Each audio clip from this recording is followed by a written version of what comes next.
हरे राम राम राम हरे हरे, हरे कृष्णा कृष्ण कृष्ण हरे हरे, हरे राम राम राम हरे हरे, हरे कृष्णा कृष्ण कृष्ण हरे हरे, हरे राम राम राम हरे हरे, हरे कृष्णा कृष्ण कृष्ण हरे हरे, हरे राम राम राम हरे हरे।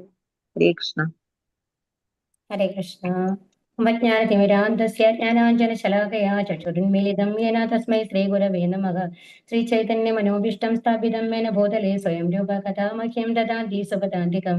वन्देऽहं श्रीगुरो श्रीयुतपदकमलं श्रीगुरुं वैष्णवां च श्रीरूपं साग्रजातं सागणरघुनाथान्वितं तं सजीवं साद्वैतं सावधूतं परिजनसहितं श्रीकृष्णचैतन्यदेवं श्रीराधा कृष्णपादान् सगणललिता श्रीविशाखान्वितंश्च। हे कृष्णा करुणा सिन्धु दीनबन्धो जगत्पदे गोपेश गोपिका कान्त राधा कान्त नमोऽस्तुते। तप्त काञ्चन गौराङ्गी राधे वृन्दावनेश्वरी वृषभानुसुते देवी प्रणमामि हरिप्रिये। वाञ्छाकल्पतरुभ्यश्च कृपा सिन्धुभ्येव च पतितानां पावनेभ्यो वैष्णवेभ्यो नमो नमः। नमो ॐ विष्णुपादाय कृष्णप्रेष्ठाय भूतले श्रीमते भक्तिवेदान्त स्वामिन् इति नामिने नमस्ते सारस्वते देवे गौरवाणी प्रचारिणे निर्विशेष शून्यवादी पाश्चात्यदेशतारिणे। नमो ॐ विष्णुपादाय कृष्णप्रेष्ठाय भूतले श्रीमते जयपताक स्वामिन् इति नामिने नमाचार्यपादाय निधाय कृपप्रदायिने गौरकदादामदाय नगरग्रामतारिणे। जयो श्रीकृष्ण चैतन्य प्रभो नित्यानन्द श्री अद्वैत गदाधर श्रीवासादि गौरभक्तवृन्द। हरे कृष्णा कृष्ण कृष्ण हरे हरे, हरे राम राम राम हरे हरे. ഹരേ കൃഷ്ണ. ശ്രീ ശ്രീ രാധാഗോവിന്ദ് ടെമ്പിളിന്റെ കീഴിലുള്ള ഭഗവത്ഗീത പഠനത്തിലേക്ക് എല്ലാവർക്കും സ്വാഗതം. ഹരേ കൃഷ്ണ. നമ്മൾ പഠിക്കാൻ പോകുന്നതാണ് അധ്യായം 16 അല്ലെ. 15-ാമത്തെ അധ്യായത്തിൽ നമ്മൾ എന്താ പഠിച്ചത്? പുരുഷോത്തമ യോഗമാണ്. എന്താണ് പഠിച്ചത്? ആർക്കെങ്കിലും ഒരു ഇത് പറയാൻ പറ്റുമോ? ഹരേ കൃഷ്ണ. ഭഗവാനാണ് പുരുഷോത്തമൻ. ഭഗവാനാണ് പുരുഷോത്തമൻ. പിന്നെ എന്താണ് നമ്മളുടെ ഈ ഭൗതിക ലോകത്തിനെ എന്തായിട്ടാണ് ചിത്രീകരിച്ചിരുന്നത്? അതില് ഒരു ആൽമരാണ് അല്ലെ. ആ ആൽമരം എങ്ങനെയായിരുന്നു? തല കീഴായിട്ടുള്ള ഒരു ആൽമരായിരുന്നു അല്ലെ. അപ്പൊ അതിലെ ഇലകളാണ് വേദമന്ത്രങ്ങള്. അതുപോലെ തന്നെ അതിനെ പരിപോഷിപ്പിക്കുന്നത് എന്തായിരുന്നു? നമ്മളൊരു മരത്തിന് വെള്ളമാണ് കൊടുക്കുക. ഇവിടെ എന്താണ് നമ്മൾ കൊടുക്കുന്നത്? എന്താണ് ആ മരത്തിനെ പരിപോഷിപ്പിച്ചിരുന്ന സാധനങ്ങൾ? എന്തായിരുന്നു? 3 പ്രകൃതി ഗുണങ്ങള്. സത്വഗുണം, രജോഗുണം, തമോ ഗുണം എന്നുള്ള 3 ഗുണങ്ങളാണ് അതിനെ പരിപോഷിപ്പിക്കുന്നത്. കാരണം എന്താണെന്ന് വെച്ച് കഴിഞ്ഞാല് ഈ കർമ്മബന്ധങ്ങളാണ്, നമ്മളുടെ ഭൗതിക ബന്ധങ്ങളാണ് നമ്മളിവിടെ ഈ ഭൗതിക ലോകത്തുമായിട്ട് ബന്ധിപ്പിക്കുന്നത് അല്ലെ. നമ്മുടെ കർമ്മം അതിനനുസരിച്ചാണ് നമ്മൾ കർമ്മങ്ങൾ ചെയ്യുന്നത്. അപ്പൊ എന്തുകൊണ്ടാണ് സത്വഗുണം, രജോഗുണം, തമോ ഗുണം എന്ന് പറയുന്നത്? ഈ 3 ഗുണങ്ങളിലാണ് നമ്മുടെ ഓരോ പ്രവൃത്തികളും വരുന്നത്. ആ പ്രവൃത്തികളുടെ ഫലമാണ് നമ്മൾക്ക് പുണ്യമായോ പാപമായോ വരുന്നത് അല്ലെ. അപ്പോൾ ആ ഫലങ്ങളാണ് നമ്മളെ ഈ ഭൗതിക ലോകവുമായിട്ട് ബന്ധിപ്പിക്കുന്നത്. ഇവിടെ നിന്ന് പുറത്തു പോകാൻ പറ്റാത്ത മാതിരി നമ്മളെ കെട്ടിയിടുന്ന മാതിരി ഇവിടെ നിർത്തുന്നത് അല്ലെ. അപ്പൊ അതുകൊണ്ടാണ് പറയുന്നത് ഈ ഭൗതിക മരത്തിനെ പരിപോഷിപ്പിക്കുന്നത് എന്താണ്? 3 പ്രകൃതി ഗുണങ്ങളാണ് എന്ന് പറഞ്ഞത്. അപ്പൊ ഇനി അത് കഴിഞ്ഞിട്ട് എന്താ പറയുന്നത്? ഈ 3 പ്രകൃതി ഗുണങ്ങൾക്ക് മേലെ പോയിട്ട് ഏത് ലെവലിൽ എത്തണം? നമുക്ക് ഭഗവാന്റെ അടുത്ത് എത്തണമെങ്കിൽ വിശുദ്ധ സത്വം എന്നുള്ള അവസ്ഥയിലേക്ക് എത്തണം. അതായത് ഈ 3 പ്രകൃതി ഗുണങ്ങൾക്ക്, അതാണ് നമ്മളുടെ സ്വരൂപം എന്ന് പറയുന്നത്. നമ്മുടെ ആത്മാവിന്റെ സ്വഭാവം എന്ന് പറയുന്നത് എന്താണ്? ഭഗവാന്റെ അതേ സ്വരൂപം തന്നെയാണ് അല്ലെ. ഈ 3 പ്രകൃതി ഗുണങ്ങളുടെ അതീതനായിട്ടാണ്, ഇന്ദ്രിയാതീതനാണ് ഭഗവാൻ എന്ന് പറയുന്നത്. അപ്പൊ ആ ഭഗവാന്റെ ആ ഇന്ദ്രിയങ്ങൾക്ക് അതീതമായിട്ടുള്ള ഗുണം തന്നെയാണ് ശരിക്കും നമ്മുടെ ആത്മാവിനുള്ളത്. ആ ഗുണത്തിലേക്ക് നമ്മൾ തിരിച്ചെത്തണം. ഓക്കെ, അതാണ് ആത്മീയ ലോകത്തിലേക്ക് പ്രവേശിക്കാനുള്ള യോഗ്യത എന്ന് പറയുന്നത്. അതിന് എന്ത് ചെയ്യാനാണെന്ന് പറഞ്ഞത്? ഭക്തിയുടെ സേവനങ്ങൾ ചെയ്യണം അല്ലെ. എല്ലാം സമർപ്പിച്ച് ഭഗവാന് ഹരേകൃഷ്ണ മന്ത്രം ചൊല്ലി നമ്മളുടെ എന്താണ് ഉള്ളിലുള്ള ഭൗതിക വിചാരങ്ങളെയെല്ലാം, ആകർഷണങ്ങളെയെല്ലാം എന്ത് ചെയ്യണം? ഇല്ലാതാക്കണം, വിരക്തി കൊണ്ടുവരണം അല്ലെ. അതാണ് പറഞ്ഞത് കഴിഞ്ഞ അധ്യായത്തില്. അപ്പൊ ഈ അധ്യായത്തിലാണ് എന്താണ് പറയുന്നത് എന്നുണ്ടെങ്കിൽ നമ്മൾക്ക് 2 സ്വഭാവങ്ങളാണ് നമ്മൾക്കുള്ളത്. ഒരു ദൈവിക സ്വഭാവവും അസുര സ്വഭാവവും. അപ്പൊ ഈ നമ്മൾ 4 യുഗങ്ങൾ പഠിച്ചിരുന്നു. 4 യുഗങ്ങൾ ഏതൊക്കെയാണ്? പറയൂ ആരെങ്കിലും. ഹരേ കൃഷ്ണ. ത്രേതായുഗം, ആദ്യ സത്യയുഗം, അത് കഴിഞ്ഞ ത്രേതായുഗം, പിന്നെ ദ്വാപരയുഗം, സത്യയുഗം, പിന്നെ ത്രേതായുഗം, ദ്വാപരയുഗം, കലിയുഗം അല്ലെ. അപ്പൊ ഇതാണ് 4 യുഗങ്ങള്. അപ്പൊ സത്യയുഗത്തിൽ വന്നു കഴിഞ്ഞിട്ട് എങ്ങനെയായിരുന്നു എന്നുണ്ടെങ്കിൽ ഒരാൾ പല എന്താണ് പറയാ വേറെ ലോകങ്ങളിലാണ് ഈ ഒരു പ്ലാനറ്റിലുള്ള ആൾക്കാരെന്നുണ്ടെങ്കിൽ അവർക്ക് ഈ സത്വഗുണം മാത്രമുള്ള ആൾക്കാരായിരിക്കും, അതായത് ദൈവിക സ്വഭാവം മാത്രമുള്ള ആൾക്കാരായിരിക്കും. അസുര ഗുണമുള്ള ആൾക്കാരെന്ന് പറയുന്നത് വേറെ പ്ലാനറ്റിലാണ് ഉണ്ടാവുക. എന്നിട്ട് അവർ തമ്മിലുള്ള യുദ്ധങ്ങളും അങ്ങനെയൊക്കെയാണ് നടന്നുകൊണ്ടിരുന്നിരുന്നത്. ഓക്കെ, അത് കഴിഞ്ഞിട്ട് ത്രേതായുഗത്തിൽ എത്തി കഴിഞ്ഞപ്പോ എന്തായി? ശ്രീരാമന്റെയാണ്. അപ്പൊ എന്തായത്? അപ്പൊ അവിടെ എവിടെയായിരുന്നു? വേറെ സ്ഥലങ്ങൾ തമ്മിലാണ്. ഇപ്പൊ ലങ്കയും ഭാരതവും തമ്മിലുള്ള മാതിരി അല്ലെ, വേറെ സ്ഥലങ്ങൾ തമ്മിലുള്ള യുദ്ധങ്ങളാണ് അവിടെ നടന്നിരുന്നത്. ഇനി അടുത്തതോ, അത് ഒരു പ്ലാനറ്റിന്റെ ഉള്ളിൽ തന്നെയുള്ളതാണ്, ഒരു ലോകത്തിന്റെ ഉള്ളിൽ തന്നെയുള്ള 2 സ്ഥലങ്ങൾ തമ്മിലുള്ള മത്സരങ്ങളാണ് നമ്മൾ അവിടെ കണ്ടത് ത്രേതായുഗത്തില്.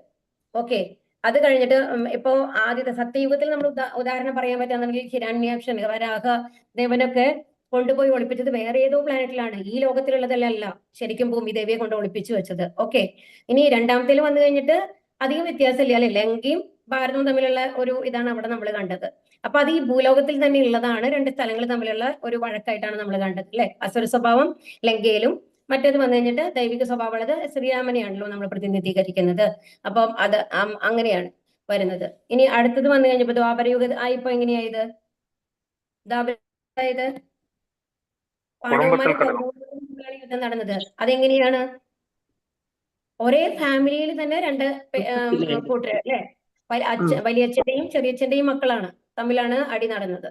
അപ്പൊ അതൊരു ഫാമിലിയുടെ ഉള്ളിലേക്ക് വന്നു, ചുരുങ്ങി. ഇപ്പോഴെങ്ങനെയാണ്? കലിയുഗത്തിൽ എങ്ങനെയാണ്? ഹരേ കൃഷ്ണ. മൊത്തത്തിൽ കലിയുഗത്തിൽ നമ്മുടെ ഉള്ളിൽ തന്നെയാണ്, ഒരാളുടെ ഉള്ളിൽ തന്നെയാണ് ദൈവിക സ്വഭാവവും അസുര സ്വഭാവവും ഉള്ളത് എന്നുള്ളതാണ്. മറ്റേത് ഫാമിലിയിലായിരുന്നു. ഓക്കെ, അതായത് ഒരാളെ തന്നെ എടുത്തു കഴിഞ്ഞാൽ അയാൾക്ക് ദൈവിക ഗുണം ഉണ്ടാവും, അല്ലെങ്കിൽ അസുര ഗുണം ഉണ്ടാവും, അങ്ങനെയായിരുന്നു. പക്ഷെ കലിയുഗത്തിൽ എങ്ങനെയാണെന്നുണ്ടെങ്കിൽ അസുര ഗുണവും ദൈവിക ഗുണവും നമ്മളുടെ ഉള്ളിൽ തന്നെ ഉണ്ട് എന്നുള്ളതാണ്. ആ ലെവലിലേക്ക് നമ്മൾ താഴ്ന്നു കഴിഞ്ഞു എന്നുള്ളതാണ് ഈ കലിയുഗത്തിന്റെ പ്രത്യേകത. അപ്പൊ എന്താണ് ഈ ദേവാസുര ഭാവങ്ങൾ എന്നുള്ളതാണ് ഈ അധ്യായം നമ്മളെ പഠിപ്പിക്കാനായിട്ട് പോകുന്നത് കേട്ടോ. ഓം നമോ ഭഗവതേ വാസുദേവായ, ഓം നമോ ഭഗവതേ വാസുദേവായ, ഓം നമോ ഭഗവതേ വാസുദേവായ. ശ്രീ ഭഗവാനുവാച അഭയം സത്വ സംശുദ്ധിർ ജ്ഞാനയോഗ വ്യവസ്ഥിതിഃ ദാനം ദമശ്ച യജ്ഞശ്ച സ്വാധ്യായസ്തപ ആർജവം അഹിംസാ സത്യമക്രോധ ത്യാഗശാന്തിരപശുനം ദയാ ഭൂതേഷു ലോലുപ്തം മാർദ്ദവം ക്ഷീരചാപലം തേജാക്ഷമാ ശൗച അദ്രോഹോനാതിമാനിത ഭവന്തി സമ്പദം ദേവി അഭിജാതസ്യ ഭാരത. അപ്പൊ ഇതിൽ നമ്മൾ ഇതിനു മുമ്പത്തെ കുറെ അധ്യായങ്ങളിലൊക്കെ നമ്മൾ എപ്പോഴും ദൈവിക ഗുണങ്ങളെ കുറിച്ചിട്ടാണ് നമ്മൾ എത്ര തവണയും പറഞ്ഞുകൊണ്ടിരുന്നത്. എന്തൊക്കെ ഗുണങ്ങളാണ് നമ്മൾക്ക് വേണ്ടത്? വിനയം വേണം, അങ്ങനെ പല കാര്യങ്ങളും പറഞ്ഞു അല്ലെ. അതിന്റെ ഒരു സംഗ്രഹമായിട്ടാണ് ഈ ശ്ലോകം ഉള്ളത്. അപ്പൊ ഒരു ദൈവിക ഗുണത്തിലുള്ള ഒരാൾക്ക് എന്തൊക്കെ ഗുണങ്ങളാണ് ഉണ്ടാവുക എന്നുള്ളതാണ് ഇവിടെ പറയുന്നത്. പരമദിവ്യോത്തമ പുരുഷൻ പറഞ്ഞു, ഹേ ഭാരത, നിർഭയത, അസ്തിത്വത്തിന്റെ ശുദ്ധി, ആധ്യാത്മിക ജ്ഞാനനിഷ്ഠ, ദാനം, ആത്മനിയന്ത്രണം, യജ്ഞം, വേദപഠനം, തപസ്, ലാളിത്യം, അഹിംസ, സത്യം, ക്രോധമില്ലായ്മ, ത്യാഗം, ശാന്തി, പരദൂഷണത്തിൽ വെറുപ്പ്, സർവ്വജീവികളോടും കാരുണ്യം, ലോഭമില്ലായ്മ, മൃദുല സ്വഭാവം, വിനയം, സ്ഥിരനിശ്ചയം, തേജസ്, ക്ഷമ, ധൈര്യം, ശൗചം, അസൂയാരാഹിത്യം, ബഹുമതിക്കുള്ള വാഞ്ചയില്ലായ്മ, ഇതെല്ലാം ദിവ്യപ്രകൃതിയാൽ അനുഗ്രഹീതരായ ദൈവികത ഉള്ളവർക്കുള്ള ഗുണങ്ങളാണ്. ഇത് എത്ര ഗുണങ്ങളാണെന്നുണ്ടെങ്കിൽ 26 ഗുണങ്ങളാണ് കേട്ടോ. എത്ര ഗുണങ്ങളാണ്? 26 ഗുണങ്ങളാണ് നമ്മളിവിടെ പറഞ്ഞിട്ടുള്ളത്. ഏറ്റവും ആദ്യം എന്താ പറയുന്നത്? നിർഭയത. നിർഭയത എന്ന് പറഞ്ഞു കഴിഞ്ഞാൽ ഭയമില്ലാത്ത അവസ്ഥ. നമ്മൾ പറഞ്ഞു നമ്മൾക്ക് ഏറ്റവും കൂടുതൽ ഭയമുള്ളത് എന്തിനാണെന്നാണ് പറഞ്ഞത്? മരണത്തിനെ നമ്മൾക്ക് ഭയമാണ്, അസുഖങ്ങളെ നമ്മൾക്ക് ഭയമാണ് അല്ലെ, എല്ലാം എന്തെങ്കിലും നമുക്ക് നഷ്ടപ്പെടുമോ എന്നുള്ള ഭയമാണ്. പക്ഷേ ഒരു ശുദ്ധഭക്തനായിട്ടുള്ള ആൾക്ക്, ദൈവിക ഗുണമുള്ള ആൾക്ക് നിർഭയതയാണ്. കാരണം എന്താണ്? എല്ലാം ഭഗവാൻ നോക്കിക്കോളും എന്നുള്ള ഒരു വിശ്വാസമാണ്. അപ്പൊ പണ്ടത്തെ സന്യാസിമാരെയൊക്കെ ഒന്ന് ആലോചിച്ച് നോക്കൂ. അവര് വന്നു കഴിഞ്ഞിട്ട് വനത്തിൽ പോയിട്ടാണ് തപസ് ചെയ്യുക അല്ലെ, അങ്ങനെയല്ലേ കേട്ടിട്ടുള്ളത്? ഹരേ കൃഷ്ണ. അപ്പൊ അവര് അവിടെ പോകുമ്പോ അവിടെ വന്യമൃഗങ്ങളില്ലേ? ഉണ്ട്. മൃഗങ്ങളുണ്ട്, പാമ്പുകളുണ്ട്, എല്ലാ തരത്തിലുള്ള ആൾക്കാരുണ്ട്. എങ്ങനെയാണ് അവർ അവിടെ പോയി തപസ് ചെയ്തിരുന്നത് ഇതിനെല്ലാം ഭയമില്ലാതെ? അതാണ് നമ്മൾ ആലോചിക്കേണ്ടത്. അപ്പൊ ഭഗവാൻ എന്തുകൊണ്ടാണെന്നുണ്ടെങ്കിൽ അവർക്ക് ഭഗവാനിൽ പൂർണ്ണമായിട്ടുള്ള വിശ്വാസമാണ്. ആ നിർഭയത എന്ന് പറയുന്നത് ദൈവിക ഗുണം വന്നു കഴിയുമ്പോൾ തന്നെ എല്ലാം ഭഗവാൻ നോക്കിക്കോളും. എന്ത് വന്നാലും ഭഗവാന്റെ ഇച്ഛ എന്നുള്ള ആ ഒരു മനോഭാവം നമ്മുടെ ഉള്ളിൽ വരുമ്പോൾ നമ്മൾക്ക് ഭയം ഉണ്ടാവില്ല. അതാണ് എസ്പെഷ്യലി സന്യാസിമാർക്കൊക്കെ എല്ലാം ഉപേക്ഷിച്ച് പോവുകയാണ് അവര്, അല്ലെ? അവർക്കിപ്പോ അവര് ബാങ്ക് ബാലൻസ് ഇല്ല, ഒന്നുമില്ല, അവർ കളക്ട് ചെയ്ത് വെക്കുന്നില്ല, എന്നിട്ടും അവർ ഇത്ര ധൈര്യത്തിലാണ്, ഇത്ര സന്തോഷവാന്മാരായിട്ടാണ് ഇരിക്കുന്നത്. നമ്മൾ പല പിക്ചറിലും കണ്ടതിൽ സന്യാസിമാർ വളരെ സന്തോഷമായിട്ട് ഹരേ കൃഷ്ണ മന്ത്രം ജപിച്ചുകൊണ്ട്, അവർക്ക് ഒരു ബാങ്ക് ബാലൻസും ഇല്ല. ഇന്നത്തെ ഭക്ഷണം എന്ന് പറയുന്നത് ഭിക്ഷ എടുത്ത് കിട്ടുന്ന മാതിരി, അല്ലെങ്കിൽ ആ ഏത് ദേവാലയത്തിനുമായിട്ട് ബന്ധപ്പെട്ടിട്ടാണോ അവരിയ്ക്കുന്നത്, അവർക്ക് എന്ത് കണക്ഷൻ വരുന്നു അതിനനുസരിച്ചിട്ടാണ് അവരൊരു പ്രസാദം ഉണ്ടാക്കുന്നത്, അല്ലെ? അതിനനുസരിച്ചിട്ടാണ്. നാളെ എന്തെന്നുള്ളതില്ല അവർക്ക്. നാളെ ഒരു അസുഖം വന്നു കഴിഞ്ഞാൽ നമുക്ക് ചികിത്സിക്കാനായിട്ട് ഒരു ഡോക്ടറെ അടുത്ത് പോകാനായിട്ട് നമ്മുടെ അടുത്ത് എന്തെങ്കിലും ഉണ്ടാവും. അങ്ങനത്തെ ചിന്തകളൊന്നും അവരുടെ ഉള്ളിൽ വരുന്നില്ല. എന്താണ് വരുന്നത്? എല്ലാം ഭഗവാൻ നോക്കിക്കോളും. പൂർണ്ണമായും ആ വിശ്വാസം, അതിൽ നിന്നാണ് നമ്മൾക്ക് എന്ത് വരുന്നത്? ഭയമില്ലായ്മ വരുന്നത്. ഓക്കെ. ഇനി അടുത്തത് അസ്തിത്വത്തിന്റെ ശുദ്ധി. അതുപോലെ തന്നെയാണ്. എന്താണ് അസ്തിത്വത്തിന്റെ ശുദ്ധി എന്ന് പറഞ്ഞാൽ? എന്താണ്? നമ്മൾക്ക് സ്വാർത്ഥ താല്പര്യങ്ങൾ ഇല്ലാണ്ടിരിക്കുക എന്നുള്ളതാണ്. അതാണ് അസ്തിത്വത്തിന്റെ ശുദ്ധി എന്ന് പറയുന്നത് കൊണ്ട് ഉദ്ദേശിക്കുന്നത്. നല്ല കർമ്മങ്ങൾ മാത്രം ചെയ്യുക. എന്താണ്? മനസ്സാ വാച കർമ്മണ, എല്ലാ കാര്യങ്ങളും അവർ ആലോചിക്കുന്നത് എന്തായിരിക്കും? നല്ല കാര്യങ്ങൾ മാത്രമായിരിക്കും. മറ്റൊരാളെ പറ്റി തെറ്റ് എന്നുള്ളത് അവർ ആലോചിക്കാനും കൂടി അവരെ കൊണ്ട് പറ്റില്ല എന്നുള്ളതാണ്. ഈ ആധ്യാത്മിക ജ്ഞാനനിഷ്ഠ എന്ന് പറഞ്ഞു കഴിഞ്ഞാല് എന്താണെന്നുണ്ടെങ്കിൽ പല 4 തരത്തിലുള്ള വർണ്ണങ്ങൾ ഉണ്ട് എന്ന് പറഞ്ഞു, അല്ലെ? നമ്മള് എന്താണ്, ബ്രാഹ്മണരുണ്ട്, ക്ഷത്രിയരുണ്ട്, അങ്ങനത്തെ 4 തരത്തിലുള്ള വർണ്ണങ്ങളുണ്ട്. അതുപോലെ തന്നെ നമ്മൾക്ക് 4 ആശ്രമങ്ങളുണ്ട്. ബ്രഹ്മചര്യം, പിന്നെന്താണുള്ളത്? അടുത്തത് എന്താണ്? ഗൃഹസ്ഥം, വാനപ്രസ്ഥം, സന്യാസം. അപ്പൊ അതില് ഓരോരുത്തർക്കും ഓരോ കാര്യങ്ങൾ പറഞ്ഞിട്ടുണ്ടാവും. അതായത് സന്യാസത്തിൽ എന്ന് പറഞ്ഞു കഴിഞ്ഞാൽ സന്യാസത്തിൽ ഭയങ്കര ചിട്ടയാണ്. അവർക്ക് ആത്മനിയന്ത്രണം. ഹരേ കൃഷ്ണ. ഒരു ആധ്യാത്മിക ജ്ഞാനനിഷ്ഠ എന്ന് പറഞ്ഞാൽ എന്താണ്? അപ്പൊ ഏത് ആശ്രമത്തിലാണോ നമ്മളുള്ളത് അതിന് കുറച്ച് റൂൾസ് ആൻഡ് റെഗുലേഷൻസ് ഉണ്ട്. അത് നമ്മൾ പാലിക്കാൻ ബാധ്യസ്ഥരാണ്. യൂണിഫോം വേണ്ടേനു. ഹരേ ശരി, ഞാൻ കൃഷ്ണ. കണ്ടില്ലല്ലോ.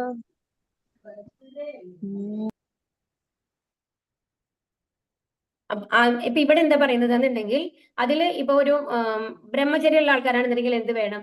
പൂർണ്ണമായിട്ടും എന്തിനർപ്പിച്ചിരിക്കണം? ഒരു വിദ്യാഭ്യാസമാണ്, അല്ലെ?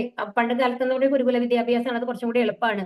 അപ്പൊ ഒരു ഗുരുവിന്റെ ആശ്രമത്തിൽ പോയി താമസിക്കുന്നു, അവിടെ നിന്ന് വിദ്യ അഭ്യസിക്കുന്നു, അതോടൊപ്പം മറ്റുള്ളവരോട് എങ്ങനെ പെരുമാറണം എന്നുള്ളത് പഠിക്കുന്നു. കാരണം അവിടെ എന്താണ്, ജാതി മത വ്യവസ്ഥകൾക്ക് അനുസരിച്ചിട്ടല്ല അവിടെ ആൾക്കാർ വരുന്നത്, അല്ലെ? ക്ഷത്രിയന്മാരുണ്ടാവും, ബ്രാഹ്മണന്മാരുണ്ടാവും, എല്ലാവരും ഉണ്ടാവും അവിടെ പഠിക്കാനായിട്ട്. എല്ലാവരും ഒരേമാതിരിയാണ് ആ ഗുരു ട്രീറ്റ് ചെയ്യുക. അപ്പോൾ അവിടെ പൈസ കൂടുതൽ കുറവെന്നുള്ള കൺസെപ്റ്റ് ഒന്നുമില്ല. അപ്പൊ ആ രീതിയിൽ എല്ലാവരും ഒരുപോലെ കാണാനായിട്ടുള്ള പഠിക്കുന്നത്. അതുപോലെ തന്നെ മറ്റൊരു ചിന്ത, ഒരു ലൈംഗിക ചിന്തകളോ അങ്ങനത്തെ ഒരു ചിന്തകളും അവർക്ക് ഉണ്ടാവാൻ പാടില്ല. പൂർണ്ണമായും ഭഗവാന് സമർപ്പിച്ചുള്ള ഒരു ജീവിതമാണ് ആദ്യത്തെ ആ ഒരു 25 കൊല്ലം എന്ന് പറയുന്നത്. അത് കഴിഞ്ഞ ഗൃഹസ്ഥം എന്ന് പറയുമ്പോൾ എന്താണെന്നുണ്ടെങ്കിൽ, ഒരു ആളെ കല്യാണം കഴിച്ചു കൊണ്ടുവന്ന ഒരു പെൺകുട്ടി ജീവിതത്തിൽ വന്നു കഴിഞ്ഞാല് അവരോടുള്ള ബാധ്യതകൾ എങ്ങനെയാണ്? ആ വീട് നോക്കണം, അതിനു വേണ്ടി ധനം സമ്പാദിക്കണം, അതുപോലെ തന്നെ മറ്റുള്ളവർക്ക് ദാനം നൽകണം. ഇങ്ങനെ ദാനം, ദമം, യജ്ഞം എന്ന് പറയുന്ന ഗൃഹസ്ഥന്മാർക്ക് പറയുന്ന 3 കാര്യങ്ങളാണ്. തീർച്ചയായിട്ടും നമ്മൾ ദാനം ചെയ്യണം എന്നാണ് മറ്റുള്ളവർക്ക് വേണ്ടിയിട്ട്. അപ്പൊ ഒരു പൂജയൊക്കെ ചെയ്യുമ്പോൾ നമ്മൾ ബ്രാഹ്മണർക്കൊക്കെ ദാനം കൊടുക്കാറില്ലേ? അതുപോലെ. അപ്പം അത് അങ്ങനത്തെ ചിട്ടകളുണ്ട്. അതുപോലെ തന്നെയാണ് ഇത് കഴിഞ്ഞ ഗൃഹസ്ഥം കഴിഞ്ഞ പിന്നെ എന്താണ്? വാനപ്രസ്ഥം. വാനപ്രസ്ഥം എന്ന് പറയുമ്പോൾ അവർക്ക് ആ ഒരു 50 വയസ്സ് കഴിയുമ്പോൾ എന്ത് ചെയ്യാൻ പറ്റണം? ഈ ഭൗതിക ബന്ധങ്ങളൊക്കെ, അറ്റാച്ച്മെന്റ് ഒക്കെ ഉപേക്ഷിച്ച് കഴിഞ്ഞിട്ട് ഭഗവാന് വേണ്ടി മാത്രമാണ് ഇനി ജീവിതം എന്നുള്ള മാതിരിയിൽ അവർക്ക് ഒരു വനത്തിലേക്ക് പോകാനായിട്ട്, അന്നത്തെ കാലത്ത് വനത്തിലേക്ക് പോകാറുണ്ട്. പക്ഷെ നമ്മൾക്കും എന്താ പറയുന്നത്, ഭൗതിക ബന്ധങ്ങളോടുള്ള അറ്റാച്ച്മെന്റ് കുറയ്ക്കാൻ നമുക്ക് പറ്റണം എന്നുള്ളതാണ്. അത് കഴിഞ്ഞിട്ട് പിന്നെ വരുന്നത് സന്യാസം. സന്യാസം എന്നുള്ള ലെവലിൽ വന്നു കഴിഞ്ഞിട്ട് ആരുമില്ല. ഇപ്പം ഒരു വാനപ്രസ്ഥം എന്നുള്ള രീതിയിൽ പൊതുവെ വന്നു കഴിഞ്ഞിട്ട് രാജാക്കന്മാരൊക്കെ പോവുകയാണെന്നുണ്ടെങ്കിൽ അവരെ കൂടെ അവരെ ഭാര്യമാരും കൂടെ പോകും, അവരെ ശുശ്രൂഷിക്കും, അതെല്ലാം ചെയ്യാൻ പറ്റും. പക്ഷെ ഒരു സന്യാസം എന്നുള്ള ലെവലിൽ അവരും ഭഗവാനും മാത്രമായിട്ടുള്ള ഒരു ബന്ധമാണ്. നമ്മൾ എല്ലാ ബന്ധങ്ങളെയും ഉപേക്ഷിച്ചുകൊണ്ട് ഭഗവാനുമായിട്ട് ഒരു സമർപ്പണം. അപ്പൊ ഓരോ ആശ്രമ വ്യവസ്ഥകളിലും ചില കാര്യങ്ങളുണ്ട്, റൂൾസ് ഉണ്ട്, അത് പാലിക്കാനായിട്ട് അവർക്ക് കഴിയണം എന്നുള്ളതാണ്. ദാനം എന്ന് പറയുമ്പോൾ ഇപ്പൊ ഞാൻ പറഞ്ഞില്ലേ, ഗൃഹസ്ഥ, ഇപ്പൊ ഈ ബ്രാഹ്മണർ വാനപ്രസ്ഥത്തിൽ പോയ ആൾക്കാരൊന്നും അവർ സമ്പാദിക്കുന്നില്ല, അവർ ഭിക്ഷയെടുത്ത് ജീവിക്കുന്ന മാതിരിയാണ് ഉണ്ടാവുക. അപ്പൊ അവർക്കൊക്കെയുള്ള ഭക്ഷണമൊക്കെ ഉണ്ടാക്കി കൊടുക്കുക. അങ്ങനത്തെ പണ്ടത് നമ്മൾ കൃഷ്ണന്റെ ഒരു കഥയുണ്ട്, അറിയാമോ നിങ്ങൾക്ക്? കൃഷ്ണനും ഗോപകുമാരന്മാരൊക്കെ കൂടിയിട്ട് വനത്തിൽ ഇങ്ങനെ ഇതായിരിക്കും. അവർ നല്ല വിശപ്പാണ്, എവിടെ നിന്നാണ് ഭക്ഷണം കിട്ടുകയെന്ന് അറിയില്ല. അപ്പൊ എന്ത് പറയും എന്നുണ്ടെങ്കിൽ, ഈ കുട്ടികൾ പറയും കൃഷ്ണ വിശന്നിട്ട് പോയി എന്തെങ്കിലും ചെയ്യണം എന്ന് പറയാണ്. അപ്പൊ കൃഷ്ണൻ പറയാണ്, ഇത് കുറച്ച് അങ്ങോട്ട് നീങ്ങി കഴിഞ്ഞാൽ കുറെ ബ്രാഹ്മണര് താമസിക്കുന്ന സ്ഥലമുണ്ട്, അവിടെ പോയി കഴിഞ്ഞാൽ നിങ്ങൾക്ക് ഭക്ഷണം കിട്ടും എന്ന് പറയാണ്. എന്നിട്ട് ഇവര് അവിടേക്ക് പോകും. അവിടെ പോയി കഴിഞ്ഞിട്ട് ചോദിക്കുമ്പോൾ അവരെ ആട്ടി ഓടിച്ചു വിടും ആ ബ്രാഹ്മണന്മാരൊക്കെ. കൃഷ്ണനൊന്നും ഭക്ഷണം കൊടുക്കുന്ന പരിപാടിയില്ല എന്ന് പറഞ്ഞു കഴിഞ്ഞിട്ട് കൊടുക്കില്ല കേട്ടോ. അത് കഴിഞ്ഞ് എന്തുണ്ടാവുന്നുണ്ടെങ്കിൽ അപ്പൊ ഇവര് ഭയങ്കര സങ്കടത്തോടു കൂടി തിരിച്ചു വരികയാണ്. അപ്പൊ കൃഷ്ണൻ പറയും അവരോട് ചോദിക്കരുത്, അവരെ പത്നിമാരെ പോയി കാണണം എന്ന് പറയാണ്. എന്നിട്ട് അവർ പത്നിമാരോട് പറയുകയാണെങ്കിൽ കൃഷ്ണൻ ഞങ്ങളൊക്കെ ഇങ്ങനെ വിശന്നിരിക്കുകയാണെന്ന് പറയുമ്പോൾ കൃഷ്ണൻ എന്നുള്ള പേര് കേട്ട ഉടനെ എന്താണ് വീട്ടിലുള്ള സകല സാധനങ്ങളും എടുത്ത് ഇവർ കൊടുക്കുകയാണ് അവർക്ക് കഴിക്കാനായിട്ട്. അവരടക്കം വരികയാണ് കൃഷ്ണനെ പരിചരിക്കാൻ വേണ്ടിയിട്ട്. അപ്പൊ ആ ഒരു ഇതാണ് എല്ലാം ഭഗവാന് വേണ്ടി സമർപ്പിക്കാനുള്ള ആ ഒരു ഇതെന്ന് പറയുന്നില്ലേ, അതാണ് ദാനം എന്ന് പറയും. ശരിക്കും പറഞ്ഞാൽ ഗൃഹസ്ഥന്മാർ ഇങ്ങനെ വിശന്ന് വരുന്ന ആൾക്കാർക്കൊക്കെ ഭക്ഷണം കൊടുക്കണം എന്നുള്ള ഒരു കൺസെപ്റ്റ് ആണ് കേട്ടോ. അപ്പൊ ഇനി ആത്മനിയന്ത്രണം എന്ന് പറയുന്നത് എസ്പെഷ്യലി അതും പലതരത്തിലാണ്. ഇപ്പൊ മെയിൻ ആയിട്ട് നമ്മൾ പറയും ഒരു ഗൃഹസ്ഥാശ്രമം ഒരു സന്യാസി നമ്മളുടെ വ്യത്യാസമാണ് അതിൽ പറയുക. അപ്പോ ഒരു സന്യാസി ആണെന്നുണ്ടെങ്കിൽ അവർ സ്ത്രീകളുമായിട്ട് ഒരു ബന്ധം, ഈവൻ അമ്മമാർ മാത്രമായിട്ടാണ് അവർക്ക് കുറച്ചെങ്കിലും ഒരു അടുപ്പുണ്ടാവാൻ പറ്റുക. അപ്പൊ അമ്മമാർക്ക് വേണമെന്നുണ്ടെങ്കിൽ അവർക്ക് ഭക്ഷണമൊക്കെ ഉണ്ടാക്കി കൊടുക്കാം എന്നുള്ള ലെവൽ. ഭാര്യയായിട്ട് പോലും കൂടി ഒരു സമ്പർക്കം വരാൻ പാടില്ല എന്നുള്ള നിർബന്ധമാണ്. ഓക്കെ, അത് കഴിഞ്ഞിട്ട് പിന്നെ വരുന്നത് ഗൃഹസ്ഥന്മാർക്കാണെന്നുണ്ടെങ്കിൽ ഒരു ഭാര്യ എന്നുള്ളത് അവരോടുള്ള അടുപ്പം, അമ്മ അങ്ങനത്തെ മക്കൾ എന്നുള്ള ആ ഒരു അടുപ്പം വരാം സ്ത്രീകളാണെങ്കിൽ. അതിന് മേലെ മറ്റുള്ള സ്ത്രീകളെ മുഴുവൻ അമ്മയുടെ രൂപത്തിൽ കാണണം എന്നുള്ളതാണ്. അതുകൊണ്ടാണ് ഇസ്കോണിൽ നമ്മൾ എല്ലാവരും മാതാജി അല്ലെങ്കിൽ പ്രഭുജി എന്ന് പറയുന്നത് ആ ബഹുമാനം നമ്മുടെ ഉള്ളിൽ നിന്ന് കൊണ്ടുവരാൻ വേണ്ടിയിട്ടാണ്, ആ വാക്കുകളിൽ കൂടി കൊണ്ടുവരുന്നതാണ് ശരിക്കും പറഞ്ഞു കഴിഞ്ഞാൽ. ആ രീതിയിലാണ് നമ്മൾ എല്ലാവരെയും കാണേണ്ടത് എന്നുള്ളതാണ്. അതാണ് ആത്മനിയന്ത്രണം എന്നതുകൊണ്ട് ഉദ്ദേശിക്കുന്നത്. ഇപ്പൊ ചൈതന്യ മഹാപ്രഭുവിന്റെ കാലത്ത് ഒരു ഛോട്ടാ ഹരിദാസ് അല്ലെങ്കിൽ ജൂനിയർ ഹരിദാസ് എന്ന് പറഞ്ഞിട്ടുള്ള ഒരാളുണ്ടായിരുന്നു. അദ്ദേഹം ഭക്തനാണ് ചൈതന്യ മഹാപ്രഭുവിന്റെ. അപ്പൊ സന്യാസം സ്വീകരിച്ചു, അവരെ കൂടെയാണ് ഉള്ളത്. നസ്സലായി കീർത്തനങ്ങൾ പാടും. കീർത്തനങ്ങൾ കേട്ടുകഴിഞ്ഞാൽ ഭഗവാനെ നമ്മൾ നേരിട്ട് കാണുന്ന പോലെ ഉണ്ടാവും അത്രയും നന്നായിട്ട് കീർത്തനങ്ങൾ പാടുന്ന ആളാണ് ജൂനിയർ ഹരിദാസ്. അപ്പൊ അങ്ങനെ പാട്ട് വളരെ ഇഷ്ടമാണ് ചൈതന്യ മഹാപ്രഭുവിന്. അപ്പൊ അവരിങ്ങനെ ശരിക്കും ഈ സങ്കീർത്തനം പാടിക്കൊണ്ട് തെരുവുകളിൽ കൂടി പോവും എപ്പോഴും, മറ്റുള്ളവരെയും കൂടി അതിലേക്ക് ആകർഷിക്കാൻ വേണ്ടിയിട്ട്. ഭഗവാൻ സ്വയമാണല്ലോ, അതുകൊണ്ട്. അപ്പൊ അങ്ങനെ പോകുന്ന സമയത്ത് ഒരു അതീവ സുന്ദരിയായിട്ടുള്ള ഒരു സ്ത്രീ ഇങ്ങനെ കടന്നു പോവാണ്. അപ്പൊ ഹരിദാസ് ജസ്റ്റ് പെട്ടെന്ന് ആ സ്ത്രീയെ നോക്കുമ്പോ അയ്യോ എന്ത് ഭംഗിയാണ്. പ്രായം വളരെ കുറവാണ് ഹരിദാസിന്, വളരെ ചെറുപ്പത്തിലുള്ള ഒരു പയ്യന്റെ രൂപത്തിലുള്ള ഒരു സന്യാസിയാണ്. അപ്പൊ പെട്ടെന്ന് ഈ സ്ത്രീയുടെ മുഖം കാണുമ്പോൾ ഓ എന്ത് ഭംഗിയാണ് എന്നുള്ള ആ ഒരു ആകർഷണം അവരെ മുഖത്തൊന്ന് വരും. ചൈതന്യ മഹാപ്രഭു അത് കാണുകയാണ്. അതോടുകൂടിയിട്ട് എന്താ ചെയ്യുന്നത്, ആ സന്യാസ ഇതിനെ അയാളെ പുറത്താക്കുകയാണ് ചെയ്യുന്നത്. ഇത്രയും ആളൊന്നും ചെയ്തിട്ടില്ല, ആ സ്ത്രീയോട് പോയി സംസാരിച്ചിട്ടില്ല. ജസ്റ്റ് ഒന്ന് നോക്കുമ്പോ എന്താണ് ഒരു ആകർഷണം നമുക്ക് തോന്നൂല, ഫേസിൽ നമുക്ക് കാണൂല, ഓ എന്ത് ഭംഗിയാണ് എന്നുള്ള മാതിരത്തെ. അത് മാത്രമാണ് വന്നിട്ടുള്ളൂ. അതിൽ നിന്ന് തന്നെ അവരെ പുറത്താക്കുകയാണ് ചെയ്യുന്നത്. എന്നിട്ട് ഹരിദാസിന് ഭയങ്കര സങ്കടമായിരിക്കും. ചൈതന്യ മഹാപ്രഭു എന്ന് പറഞ്ഞു കഴിഞ്ഞാൽ എല്ലാമാണ്, പിരിഞ്ഞിരിക്കാൻ ഭയങ്കര ബുദ്ധിമുട്ടാണ് ഹരിദാസിന്. അപ്പൊ എന്നിട്ട് മറ്റുള്ളവരോടൊക്കെ അഭ്യർത്ഥിക്കുമെന്ന്, നിങ്ങൾ പറയൂ, നിങ്ങൾ പറഞ്ഞാൽ കേൾക്കും, എന്നെ ഉള്ളിലേക്ക് കയറ്റാനായിട്ട് സമ്മതിക്കില്ല. അവസാനം ഹരിദാസ് ആത്മഹത്യ ചെയ്യുകയാണ് ചെയ്യുന്നത്. അപ്പൊ അത്രയും സ്ട്രിക്റ്റ് ആയിട്ടാണ് ഒരു സന്യാസത്തിന്റെ ചിട്ടകൾ എന്ന് പറയുന്നത്. ഒരിക്കൽ പോലും അല്ലാന്നുണ്ടെങ്കിൽ അത് ഒരാളും സന്യാസി അവിടെ നിന്ന് ആരെയും നിർബന്ധിക്കുന്നില്ല. അപ്പൊ ആ പ്രായത്തിൽ ഗൃഹസ്ഥമാണെന്നുണ്ടെങ്കിൽ ഒരാളെ ഭാര്യയായി സ്വീകരിച്ച് അത്തരം ഒരു ഗൃഹസ്ഥാശ്രമം ചെയ്തിട്ടും ഭഗവാന്റെ അടുത്ത് എത്താം. ഭഗവാൻ ഒരിക്കലും പറയുന്നില്ല നിങ്ങൾ സന്യാസിയായി മാത്രമാണ് എന്റെ അടുത്തേക്ക് വരാൻ പറ്റുള്ളൂ എന്നുള്ളത്. നമ്മൾക്ക് നമ്മുടെ മനസ്സിനെ സ്വയം നിയന്ത്രിക്കാൻ കഴിയുന്നില്ലെങ്കിൽ ഗൃഹസ്ഥാശ്രമം സ്വീകരിക്കണം. അത് കഴിഞ്ഞിട്ട്, അതുകൊണ്ടാണ് ഈ 4 ആശ്രമങ്ങൾ നമ്മൾക്ക് തന്നിട്ടുള്ളത് അല്ലെ. നേരിട്ട് സന്യാസത്തിലേക്ക് പോകണമെന്ന് ആരും പറയുന്നില്ല. അത് കഴിഞ്ഞ് അപ്പോ ചൈതന്യ മഹാപ്രഭു മറ്റുള്ളവർ വന്നിട്ട് പറയും ഇങ്ങനെ ആത്മഹത്യ ചെയ്തു എന്ന് പറയുമ്പോൾ നന്നായി, അദ്ദേഹം ഇനി നല്ലൊരു ഭക്തനായിട്ട് അടുത്തൊരു ജന്മം അദ്ദേഹത്തിന് കിട്ടും എന്ന്. അല്ലാതെ ഈ ജന്മം അവന്റെ പാഴാണ്, എത്ര കൊല്ലം ഇരുന്ന് കഴിഞ്ഞാലും ഈ ഒരു ആകർഷണം ഉണ്ടെന്നുണ്ടെങ്കിൽ ഈ ജന്മം കൊണ്ട് യൂസ് ഇല്ല എന്നുള്ളതാണ്. അത്രയും സ്ട്രിക്റ്റ് ആണ്. എന്നാൽ അതേ സമയം തന്നെ ഗൃഹസ്ഥനായിട്ടുള്ള ഒരാളുണ്ടായിരുന്നു അവിടെ. അദ്ദേഹത്തിന്റെ ഭാര്യ ഗർഭിണിയാവുമ്പോൾ അവരെ അനുഗ്രഹിച്ചുകൊണ്ട് കുട്ടിക്ക് പേരിടാൻ പോലും ചൈതന്യ മഹാപ്രഭു തയ്യാറാവുന്നുണ്ട്. അപ്പോൾ ഓരോ ആശ്രമത്തിനും ഓരോ നിയമങ്ങളുണ്ട്. ആ നിയമങ്ങൾ നമ്മൾ സ്ട്രിക്റ്റ് ആയിട്ട് പാലിക്കാൻ നമ്മൾക്ക് കഴിയണം എന്നുള്ളതാണ് ആത്മനിയന്ത്രണം എന്നുള്ളതുകൊണ്ട് ഉദ്ദേശിക്കുന്നത്. യജ്ഞം എന്ന് പറയുന്നത് നമ്മൾ അത് എല്ലാവർക്കും അറിയാലേ. അപ്പൊ കലിയുഗത്തിലെ യജ്ഞം എന്താണ്, മറ്റുള്ള യജ്ഞങ്ങളൊക്കെ നമുക്ക് ഇപ്പൊ ചെയ്യാനായിട്ട് വളരെ ബുദ്ധിമുട്ടാണ്. ഗൃഹസ്ഥന്മാർക്കാണ് യജ്ഞം പ്രത്യേകിച്ചും പറഞ്ഞിട്ടുള്ളത്. അപ്പോ നമ്മൾക്കൊരു അഗ്നിഹോത്ര യജ്ഞോ അല്ലാന്നുണ്ടെങ്കിൽ ഒരു സമാധി വരയ്ക്കരുത്, അഷ്ടാംഗ യോഗയൊക്കെ ചെയ്യാൻ ബുദ്ധിമുട്ടാണ്. കലിയുഗത്തിൽ നമ്മൾക്ക് പറഞ്ഞിട്ടുള്ള യജ്ഞം എന്താണ്, ഹരേ കൃഷ്ണ മന്ത്രമാണ് അല്ലെ. ഹരേ കൃഷ്ണ കൃഷ്ണ കൃഷ്ണ ഹരേ ഹരേ, ഹരേ രാമ രാമ രാമ ഹരേ ഹരേ എന്നുള്ളതാണ്. വേദ പഠനം, അതുപോലെ തന്നെ ഭഗവത്ഗീത എന്നൊക്കെ പഠിക്കുന്നതാണ് കലിയുഗത്തിനെ സംബന്ധിച്ചിടത്തോളം. മറ്റു കാലത്താണെന്നുണ്ടെങ്കിൽ എല്ലാ ഉപനിഷത്തുകൾ, അഡോപനിഷത്ത്, ഒരുപാട് ഉപനിഷത്തുകളുണ്ട്, 108 ഉപനിഷത്തുകളുണ്ട്. ആ ഉപനിഷത്തുകളൊക്കെ പഠിച്ച് ശാസ്ത്ര നിപുണരായിട്ടുള്ള ആൾക്കാരാണ് നിറയെ പേരുണ്ടാവുക, ബ്രാഹ്മണർ എസ്പെഷ്യലി ഉണ്ടാവുക. പക്ഷെ നമ്മളെ സംബന്ധിച്ചിടത്തോളം വേദപഠനം എന്ന് പറയുന്നത് എന്താണ്, ഭഗവത്ഗീത, ഭാഗവതം മുതലായ കാര്യങ്ങളെ കുറിച്ചുള്ള അറിവ്, ഭഗവാന്റെ ശുദ്ധഭക്തന്മാരെ കുറിച്ച് അറിയുക എന്നുള്ളതാണ്. ഇനി തപസ്, തപസ് എന്ന് പറയുന്നതും നമ്മൾ ഏത് ആശ്രമമാണോ അതിനനുസരിച്ചുള്ള റൂൾസ് പാലിക്കണം, അതിനനുസരിച്ച് വേണം. മറ്റുള്ളവരോട് ആകർഷണം വരരുത്, അതൊക്കെ തന്നെയാണ് കേട്ടോ. ലാളിത്യം, അഹിംസ. അഹിംസ എന്ന് പറഞ്ഞു കഴിഞ്ഞാൽ ഒരാളെ കൊല്ലരുത് എന്നുള്ളത് മാത്രമല്ല അഹിംസ എന്ന് ഉദ്ദേശിക്കുന്നത്, മറ്റുള്ളവരെ നമ്മൾ വേദനിപ്പിക്കരുത് എന്നുള്ളതാണ്.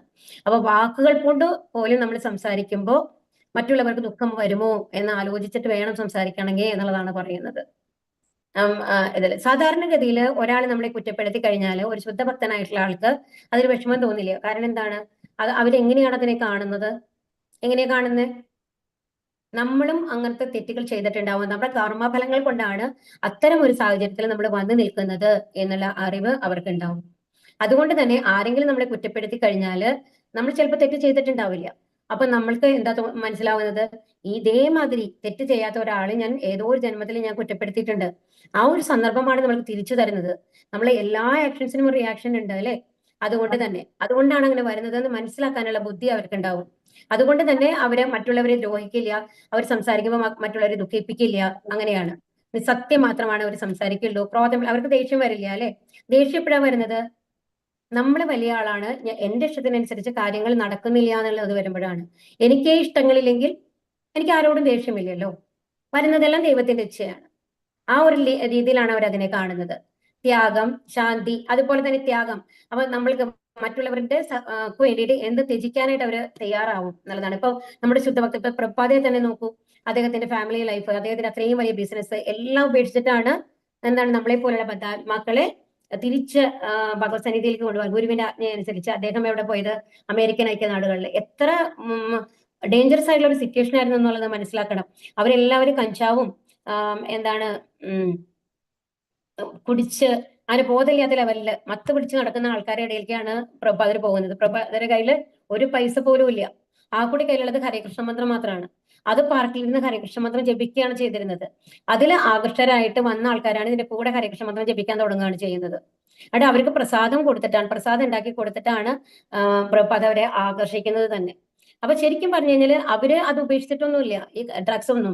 ഒരു തവണ ഡ്രഗ്സ് വലിച്ചു കഴിഞ്ഞിട്ട് പ്രഭാതം ഒന്ന് തട്ടിക്കഴിഞ്ഞാൽ വീഴാവുന്ന അത്രയ്ക്കേ ഉള്ളൂ ആള്. അവന്ന് ഉപദ്രവിക്കണം എന്ന് അവർക്ക് തോന്നിക്കഴിഞ്ഞാൽ അതോടുകൂടി അവരെ പണി കഴിഞ്ഞിട്ടുണ്ടാവും.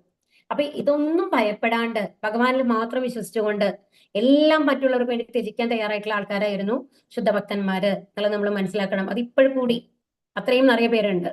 ഈ സർവ്വജീവികളോടും കാരുണ്യം, ലോപമില്ലായ്മ, മൃദുല സ്വഭാവം, വിനയം, സ്ഥിരനിശ്ചയം, തേജസ്, ക്ഷമ, ധൈര്യം, ശൗചം നമ്മൾ പറഞ്ഞു അല്ലെ? പുറത്തുള്ള ശൗചം എന്ന് പറയുന്നത് എന്താണ്? നമ്മൾ കുളിക്കുന്നതാണ്. ആന്തരിക ശൗചം എന്ന് പറയുന്നത് എന്താണ്? അതിനെന്താ ചെയ്യേണ്ടത്? ഹരേ കൃഷ്ണ മന്ത്രം ജപിച്ചിട്ട് നമ്മുടെ ഉള്ളിലത്തെ മാലിന്യങ്ങളെ നമ്മൾ കളയണം അല്ലെ? എത്രയോ ജന്മങ്ങളായിട്ട് അടിഞ്ഞുകൂടിയിട്ടുള്ള അത് മുഴുവൻ നമ്മൾക്ക് കളയാൻ സാധിക്കും. അസൂയാരാഹിത്യം, ഇതും എല്ലാം ബന്ധപ്പെട്ട് കിടക്കുന്നതാണ്. നമ്മൾക്ക് എപ്പോഴാണ് അസൂയ വരുന്നത്? നമ്മളെക്കാളും നന്നായിട്ട് ഒരാൾ ഇരിക്കുന്നു തോന്നുമ്പോ അല്ലെ? ഹരേ കൃഷ്ണ, എപ്പോഴാ ഒരാളോട് അസൂയ നമ്മൾക്ക് തോന്നുക? മറ്റുള്ളവർ നന്നായിട്ട് കാണുമ്പോൾ. മറ്റുള്ളവർ നമ്മളെക്കാളും നന്നായിരിക്കുന്നു, അവരെക്കാളും നന്നായി നമ്മൾ പോകണം തോന്നുമ്പോഴാണ് അല്ലെ? അപ്പൊ അങ്ങനെ ഇവിടെ എന്ന് പറയുമ്പോൾ എന്താണ്? നമ്മൾക്ക് അറിയാം എന്താണ് നമ്മുടെ കർമ്മഫലങ്ങൾ നമ്മൾ അനുസരിക്കുന്നു. നമ്മൾ ഭഗവാനോട് ബന്ധപ്പെട്ട് ഭഗവത് നാമം ചൊല്ലിക്കൊണ്ട് ഇരിക്കുകയാണെന്നുണ്ടെങ്കിൽ നമ്മൾക്ക് എന്താണോ യോഗ്യതയുള്ളത് അത് മുഴുവൻ ഭഗവാൻ നമ്മൾക്ക് എത്തിക്കും. അത് ഉറപ്പാണ്.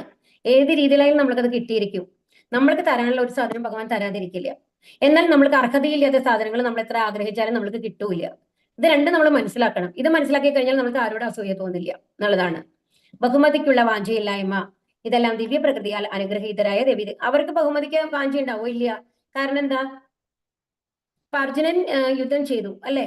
അർജുനന് ഭഗവാൻ യശസ് കൊടുത്തു. പക്ഷെ ആ യശസ് ആര് കൊടുത്തതാണ്? ഭഗവാൻ കൊടുത്തതാണ്. അർജുനന് കിട്ടിയതാണോ? അർജുനൻ സമ്പാദിച്ചതാണോ? ഹരേ കൃഷ്ണ. അതിന് ഭഗവാൻ തന്നെ പറയുന്നത് എല്ലാവരും ഞാൻ കൊന്നു കഴിഞ്ഞു അർജുന, ഇനി നീ ആക്ട് ചെയ്താൽ മാത്രം മതി, എന്റെ ഒരു ഉപകരണമായിട്ട് നിമിത്തം മാത്ര ഭവ സവ്യസാചൻ എന്നല്ലേ പറയുന്നത്. അപ്പൊ അത് കാരണം കൊണ്ട് അപ്പൊ എല്ലാം ഭഗവാനാണ്. അപ്പൊ നമ്മൾ മറ്റുള്ളവർക്ക് മുമ്പിൽ നമ്മൾക്കൊരു പ്രശസ്തി ലഭിക്കുന്നുണ്ടെന്നുണ്ടെങ്കിൽ നമ്മുടെ പുണ്യകർമ്മങ്ങൾ, നമ്മൾ ഒരുപാട് പുണ്യകർമ്മങ്ങൾ കഴിഞ്ഞ ജന്മത്തിലൊക്കെ ചെയ്തിട്ടുണ്ടാവും. അതിന് പ്രതിഫലമായിട്ട് ഭഗവാൻ നമ്മൾക്ക് തരുന്നതാണ്. മനസ്സിലാവുണ്ടോ? നമ്മുടെ കർമ്മങ്ങൾ കൊണ്ട് തന്നെയാണെന്നുണ്ടെങ്കിലും തരുന്നത് ആരാണ്? ഭഗവാനാണ് തരുന്നത്. അത് ഈ ജന്മത്തിൽ തരണോ അടുത്ത ജന്മത്തിൽ തരണോ എന്നുള്ളത് തീരുമാനിക്കുന്നതൊക്കെ ഭഗവാനാണ്. ഏത് സമയത്താണോ നമ്മൾക്ക് വരേണ്ടത് എന്നുള്ളത് ഭഗവാനാണ് തീരുമാനിക്കുന്നത്. അപ്പൊ എല്ലാം ഭഗവാനിൽ നിന്ന് വരുന്നതാണ് എന്ന് മനസ്സിലാക്കുന്നവർക്കാണ് ഈ ഗുണങ്ങളൊക്കെ ഉണ്ടാവുക. ഓക്കെ, അപ്പൊ ഇത് എത്ര ഗുണങ്ങളാണ്? 26 ഗുണങ്ങളാണ് കേട്ടോ. തമ്പോ ദർപ്പോഭിമാനശ്ച ക്രോധപാരുഷ്യമേവ ച അജ്ഞാനം ജാതസ്യ പാർത്ഥസമ്പാദമാസുരീം. ഹേ പാർത്ഥ, ഗർവം, അഹങ്കാരം, അഭിമാനം, ക്രോധം, പാരുഷ്യം, അജ്ഞാനം എന്നിവ അസുര ഗുണങ്ങളാണ്. ഇനി അസുരന്മാരുടെ ഗുണങ്ങൾ എന്താണ്? ഇനി നേരെ തിരിച്ചുള്ളതൊക്കെ എന്താണോ? ഗർവം. അസുരൻ എന്താ വിചാരിക്കുന്നത്? ഞാനാണെല്ലാം, എനിക്ക് മേലെ വേറെ ആരുമില്ല, ഞാൻ പറയുന്നതൊക്കെ ശരിയാണ്. നമ്മുടെ ഉള്ളിലുള്ള ഗർവം അത് തന്നെയല്ലേ? ഇപ്പൊ ഒരമ്മയാണ്, അച്ഛനാണ് എന്നുള്ള ലെവലിൽ നിങ്ങളൊന്ന് കണക്കാക്കി നോക്കൂ. നിങ്ങൾ കുട്ടികളോട് എന്തുകൊണ്ടാണ് ദേഷ്യപ്പെടുന്നത്? അവർ നന്നാവണം എന്നുള്ളത് കൊണ്ടാണെന്നുള്ളത് ഓക്കെ. പക്ഷെ നമ്മൾ കറക്റ്റ് ആണ്, അവർ തെറ്റ് ചെയ്യുന്നു എന്ന് തോന്നുമ്പോഴാണ് നമ്മൾക്ക് കൂടുതൽ ദേഷ്യം വരുന്നത്, അല്ലേ? അപ്പൊ എപ്പോഴും നമ്മുടെ ഉള്ളിൽ എന്താ? ഞാൻ കറക്റ്റ് ആണ്, ഞാൻ ചെയ്യുന്നതെല്ലാം ശരിയാണ്, ഞാൻ ചെയ്യുന്നതെല്ലാം ശരിയാണെന്ന് വരുമ്പോഴാണ് മറ്റുള്ളവരോട് ദേഷ്യവും നമ്മൾക്ക് അഹങ്കാരവും എല്ലാം വരുന്നത്. അതാണ് ഗർവം, അഹങ്കാരം, അഭിമാനം ഇതൊക്കെ. ഇനി അതൊന്നും നടക്കുന്നില്ലെങ്കിൽ എന്താ വരിക? നമ്മൾ ഉദ്ദേശിക്കുന്ന മാതിരി കാര്യങ്ങൾ മറ്റുള്ളവർ ചെയ്യുന്നില്ലെങ്കിൽ നമ്മൾക്ക് എന്ത് വരും? നിരാശ, എന്താ വരിക? ക്രോധം ദേഷ്യം. വരും, ദേഷ്യം വരും, അല്ലേ? അപ്പൊ അങ്ങനെ ആ ദേഷ്യം വന്നു കഴിയുമ്പോൾ നമ്മൾ എങ്ങനെയാണ്, നമ്മുടെ ഒച്ച എങ്ങനെയുണ്ടാവുക, നമ്മുടെ സംസാരം എങ്ങനെയുണ്ടാവും? ഉച്ചത്തിലായിരിക്കും. ആ ഉച്ചത്തിലായിരിക്കും. അതാണ് പാരുഷ്യം. മനസ്സിലായോ? അതായത് നമ്മൾ എന്താ അത് കഴിഞ്ഞിട്ട് ഒരു ദേഷ്യം വരുന്ന ആൾക്കാർക്കൊക്കെ അറിയാം. ദേഷ്യം വരുന്ന ആൾക്കാരെ പറ്റിയിട്ടാണ് കേട്ടോ ഞാൻ പറയുന്നത്. അങ്ങനത്തെ ആൾക്കാരില്ലെങ്കിൽ അതിനെ വിട്ട് കളഞ്ഞേക്കൂ. അപ്പൊ സാധാരണ ആൾക്കാർക്ക് ദേഷ്യം വരുമ്പോൾ എന്താണെന്നുണ്ടെങ്കിൽ നമ്മൾ വിളിച്ചു പറയുന്ന കാര്യങ്ങളൊക്കെ എന്താണ് നമ്മൾക്ക് അറിയില്ല. ഓക്കെ, അത് കഴിഞ്ഞാൽ ഒരു 2 മിനിറ്റ് കഴിഞ്ഞിട്ട് നമ്മളൊന്ന് ഇരുന്നൊന്ന് ആലോചിച്ച് നോക്കുക. നമ്മൾ എന്തൊക്കെയാ വിളിച്ചു പറഞ്ഞെന്ന് ആലോചിക്കുമ്പോൾ നമ്മൾക്ക് തന്നെ നാണെന്ന്, അയ്യോ ഇത് ഞാൻ തന്നെയാണോ പറഞ്ഞെന്ന് തോന്നുന്നു. ആ രീതിയിലാണ്. അപ്പൊ ദേഷ്യം വരുമ്പോ എന്താണെന്നുണ്ടെങ്കിൽ നമ്മുടെ സ്വയം ബോധം നഷ്ടപ്പെടുകയാണ് ചെയ്യുന്നത്. നമ്മുടെ ഉള്ളിലെ അഡ്രിനാലിനോ എന്താണ് അങ്ങനത്തെ ഇതൊക്കെ നമ്മൾ കൂടും എന്ന് പറയും. അങ്ങനത്തെ ആ ഒരു അവസ്ഥ അത് കൂടി കഴിയുമ്പോൾ നമ്മൾ മൃഗതുല്യമായി മാറും എന്നാണ് പറയുന്നത്. നമ്മൾക്ക് തന്നെ ഇപ്പൊ സ്വയം ബോധം ഉണ്ടാവില്ല. അതുകൊണ്ടാണ് ഇപ്പോഴും നമ്മളോട് പറയും ദേഷ്യം വരുമ്പോൾ നമ്മൾ ഒരു പ്രവൃത്തിയും ചെയ്യാൻ പാടില്ല, ആരോടൊന്നും പറയാനും പാടില്ല എന്നുള്ളത്. ആ ദേഷ്യം വന്നു കഴിഞ്ഞാൽ ആ ഒരു സമയം കഴിയുമ്പോൾ നമ്മളുടെ എല്ലാം നോർമൽ, ആ ഹോർമോൺ ലെവലൊക്കെ നോർമലിലേക്ക് എത്തും. അത് കഴിഞ്ഞു കഴിയുമ്പോൾ നമ്മൾക്ക് തോന്നും ഏതാണ് ശരി ഏതാണ് തെറ്റ് എന്നുള്ളത് മനസ്സിലാവും. അതുകൊണ്ടാണ് ദേഷ്യം വരുമ്പോൾ ഒന്നും ചെയ്യാൻ പാടില്ല നമ്മളെ പ്രായമായവർ നമ്മളോട് ഉപദേശിക്കുന്നത്. അപ്പൊ അതാണ് വരുന്നത്. ആ സമയത്ത് നമ്മൾക്ക് സ്വയം ബോധം, നമ്മുടെ തലച്ചോറിന് യഥാർത്ഥത്തിൽ പ്രവർത്തിക്കാനുള്ള ബുദ്ധി നഷ്ടപ്പെടുകയാണ് ചെയ്യുന്നത്, അല്ലെ? ഇപ്പൊ നമ്മൾക്ക് നോക്കൂ, നമ്മൾക്ക് റിഫ്ലക്സ് ആക്ഷൻ പറയും. നമ്മൾ ഒരു തീ കാണുമ്പോൾ നമ്മൾക്ക് പെട്ടെന്ന് നമ്മുടെ കാല് പിന്നിലേക്ക് വലിക്കും, അല്ലെ? ഒരു ചൂട് വന്നു കഴിഞ്ഞാൽ ഇല്ലേ, വലിക്കും. അപ്പൊ അത് എന്തുകൊണ്ടാണ്? നമ്മുടെ ബ്രെയിനിൽ നിന്നുള്ള ഒരു ആക്ഷനാണ് അത്, റിഫ്ലക്സ് ആക്ഷൻ ആണ്. അയ്യോ ഇത് ചൂടാണ്, അപകടമാണ് എന്നുള്ളൊരു സൂചന നമ്മൾക്ക് തരികയാണ് ചെയ്യുന്നത്. അപ്പൊ ആ സമയത്ത് നമ്മൾ പെട്ടെന്ന് തന്നെ കാല് വലിക്കുന്നുണ്ട്. ഇതുപോലെ തന്നെയാണ് ഓരോ സന്ദർഭങ്ങളിലും നമ്മളുടെ ബോഡിയിലുള്ള പല കാര്യങ്ങൾക്കും ചേഞ്ച് വരികയാണ്. അതിനനുസരിച്ചാണ് നമ്മളുടെ പ്രവൃത്തി ഉണ്ടാവുന്നത്. ദേഷ്യം വരുമ്പോൾ എന്താവുന്നത്? നമ്മുടെ സ്വയംബോധം നഷ്ടപ്പെട്ട് നമ്മൾ മൃഗതുല്യവരായിട്ട് മാറുകയാണ് ചെയ്യുന്നത് എന്നാണ് പറയുന്നത്. അതാണ് അജ്ഞാനം. അപ്പൊ ഇതൊക്കെ എന്തിന്റെ ഫലമാണ്? അജ്ഞാനത്തിന്റെ ഫലമാണ്, അല്ലെ? വിവരമുള്ള ആൾക്കാരാണെന്നുണ്ടെങ്കിൽ ചെയ്യോ അങ്ങനെ? ഇല്ല എന്നുള്ളതാണ് നമ്മൾ മനസ്സിലാക്കേണ്ടത്. ഇതൊക്കെയാണ് അസുര ഗുണങ്ങൾ എന്ന് പറയുന്നത്. ഇനി അടുത്ത ശ്ലോകം. ദേവി സമ്പത്തി മോക്ഷായ നിബന്ധായ സുരീമത ആശുജ സമ്പദം ദേവി അഭിജാതോസി പാണ്ഡവ. അഭൗതിക ഗുണങ്ങൾ മുക്തിസാധകങ്ങളും അസുര ഗുണങ്ങൾ ബന്ധന കാരണങ്ങളുമാണ്. പാണ്ഡുനന്ദന, ദൈവിക ഗുണങ്ങളോടെ പിറന്നവനായതുകൊണ്ട് നീ ദുഃഖിക്കേണ്ട. അപ്പൊ ഇതിൽ എന്താ പറയുന്നത്? ഏതാണ് മുക്തിസാധകങ്ങളായിട്ടുള്ളത്? അഭൗതിക ഗുണങ്ങൾ. അഭൗതിക ഗുണങ്ങൾ എന്ന് പറയുന്നതാണ് ദൈവിക ഗുണങ്ങൾ എന്ന് പറയുന്നത്. നമ്മൾ നേരത്തെ 26 ഗുണങ്ങൾ പറഞ്ഞില്ലേ? ആ ഗുണങ്ങൾ എന്താണ്? ആ ഗുണങ്ങൾ കൊണ്ട് നമ്മൾക്ക് എന്ത് ലഭിക്കും? മുക്തി ലഭിക്കും. എന്നാൽ അസുര ഗുണങ്ങളോ? ഈ ദേഷ്യവും എല്ലാം നമ്മൾക്ക് എന്താണ്? നമ്മൾ തെറ്റായ കാര്യങ്ങളെയാണ് ചെയ്യിപ്പിക്കുക. ആ തെറ്റായ കാര്യങ്ങൾ നമ്മൾ ചെയ്യുമ്പോൾ എന്തുണ്ടാവുന്നു? അത് ഈ ലോകത്ത് തന്നെ നമ്മൾ വീണ്ടും വീണ്ടും ജനിക്കേണ്ടി വരും. അതാണ് പറയുന്നത്. അപ്പൊ അസുര ഗുണങ്ങൾ ബന്ധന കാരണങ്ങളാണ്, അഭൗതിക ഗുണങ്ങൾ മുക്തിസാധകങ്ങളാണ്. അപ്പൊ ഇനി അർജുനനോട് എന്താ പറയുന്നത്? അർജുനൻ ഏത് ഗുണത്തിൽ പിറന്നു എന്നാണ് പറയുന്നത് ഇവിടെ? ദൈവിക ഗുണങ്ങളോടെ പിറന്നവനായതുകൊണ്ട് നീ ദുഃഖിക്കണ്ട എന്നാണ് പറയുന്നത് അർജുനനോട്. ഓക്കെ. ദൗഭൂത സർഗൗ ലോകേസ്മിൻ ദൈവ ആസുര ഏവ ജാദൈവോ വിസ്തരശ്ച പ്രോക്ത ആസുരം പാർത്ഥ മേ ശൃണു. ഹേ പാർത്ഥ, ഈ ലോകത്തിലുള്ള എല്ലാ സൃഷ്ടികളും ആസുരം ദൈവികം എന്നീ 2 വിഭാഗങ്ങളിൽ ഒന്നിൽപ്പെടും. ഞാൻ ദൈവിക ഗുണങ്ങളെ പറ്റി വിസ്തരിച്ച് പറഞ്ഞുവല്ലോ. ഇനി ആസുരങ്ങളായവയെ വിവരിക്കാം. അപ്പൊ ഏത് 2 തരത്തിലുള്ള ഗുണങ്ങളാണ് നമ്മുടെ ഈ ലോകത്തിലുള്ളത്? 2. ആസുരവും ദൈവികവും. ആസുരിക ഗുണങ്ങളുമാണുള്ളത്, അല്ലെ? അപ്പൊ അത് എന്താണെന്ന് പറയാണ് ഇവിടെ. പ്രവൃത്തിം ച നിവൃത്തിം ച ജനാനാ വിദുരാസുരാഃ ന ശൗചം നാപി ചാചാരോ ന സത്യം തേഷു വിദ്യതേ. ചെയ്യേണ്ടത് എന്തെന്നോ ചെയ്യരുതാത്തത് എന്തെന്നോ അസുര സ്വഭാവികൾക്ക് അറിഞ്ഞുകൂടാ. വിശുദ്ധിയോ നല്ല പെരുമാറ്റമോ സത്യസന്ധതയോ അവർക്കില്ല. നമ്മളുടെ ഈ ഭൗതിക ലോകത്തിലെ ഇപ്പൊ നമ്മളുടെ ട്രെൻഡും അങ്ങനെ തന്നെയാണ് പോകുന്നത്. ഈ കലിയുഗം അവസാനിക്കുമ്പോഴേക്കും ഇപ്പൊ ചൈതന്യ മഹാപ്രഭു വന്നു അല്ലെ.